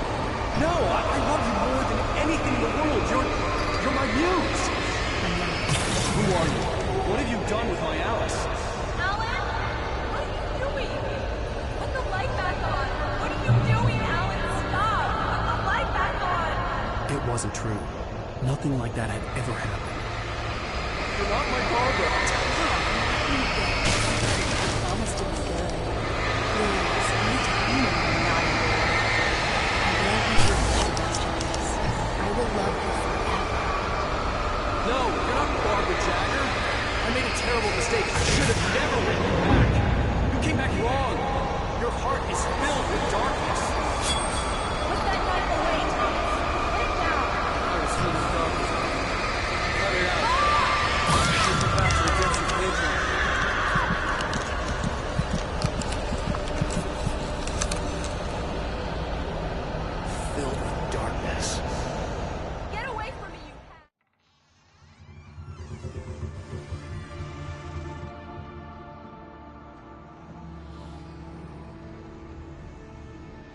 Now you will never get her back.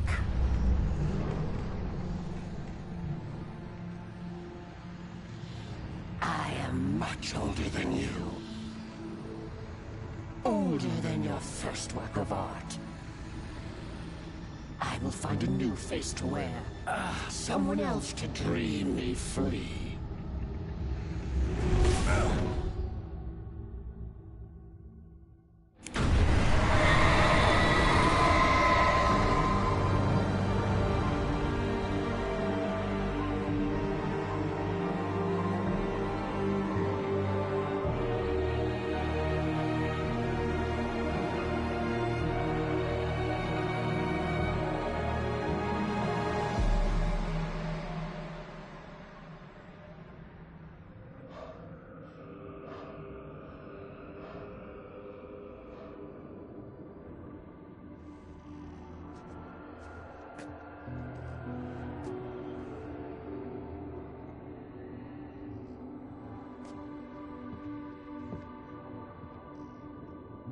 I could feel Alice's presence close by.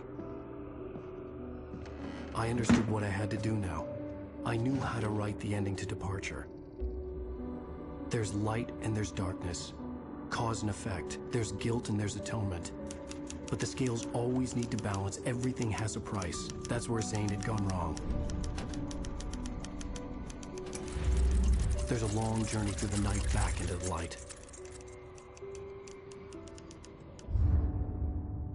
Alice? Alice?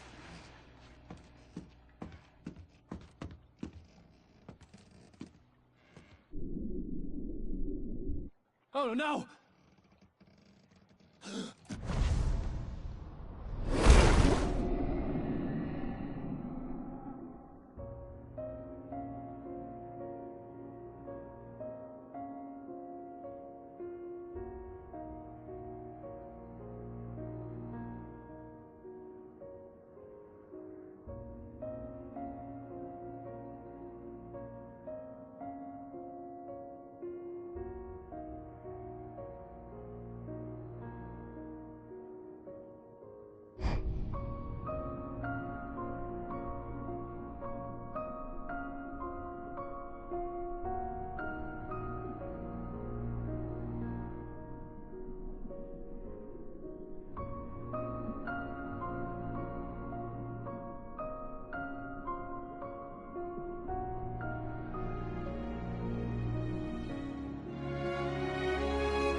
It's not a lake. It's an ocean. Alan, wake up.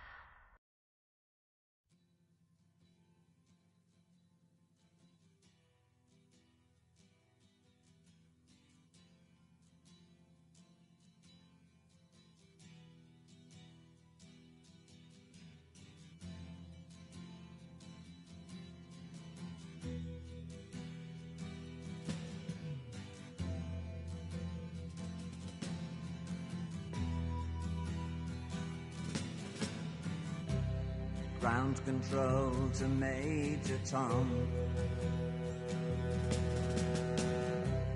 Ground control to Major Tom.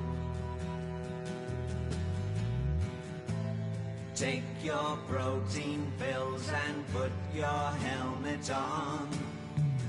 10. Ground control to Major Tom. 8, 7, 6. Commencing countdown, engines on. 3, 2. Check ignition and may God's love be with you.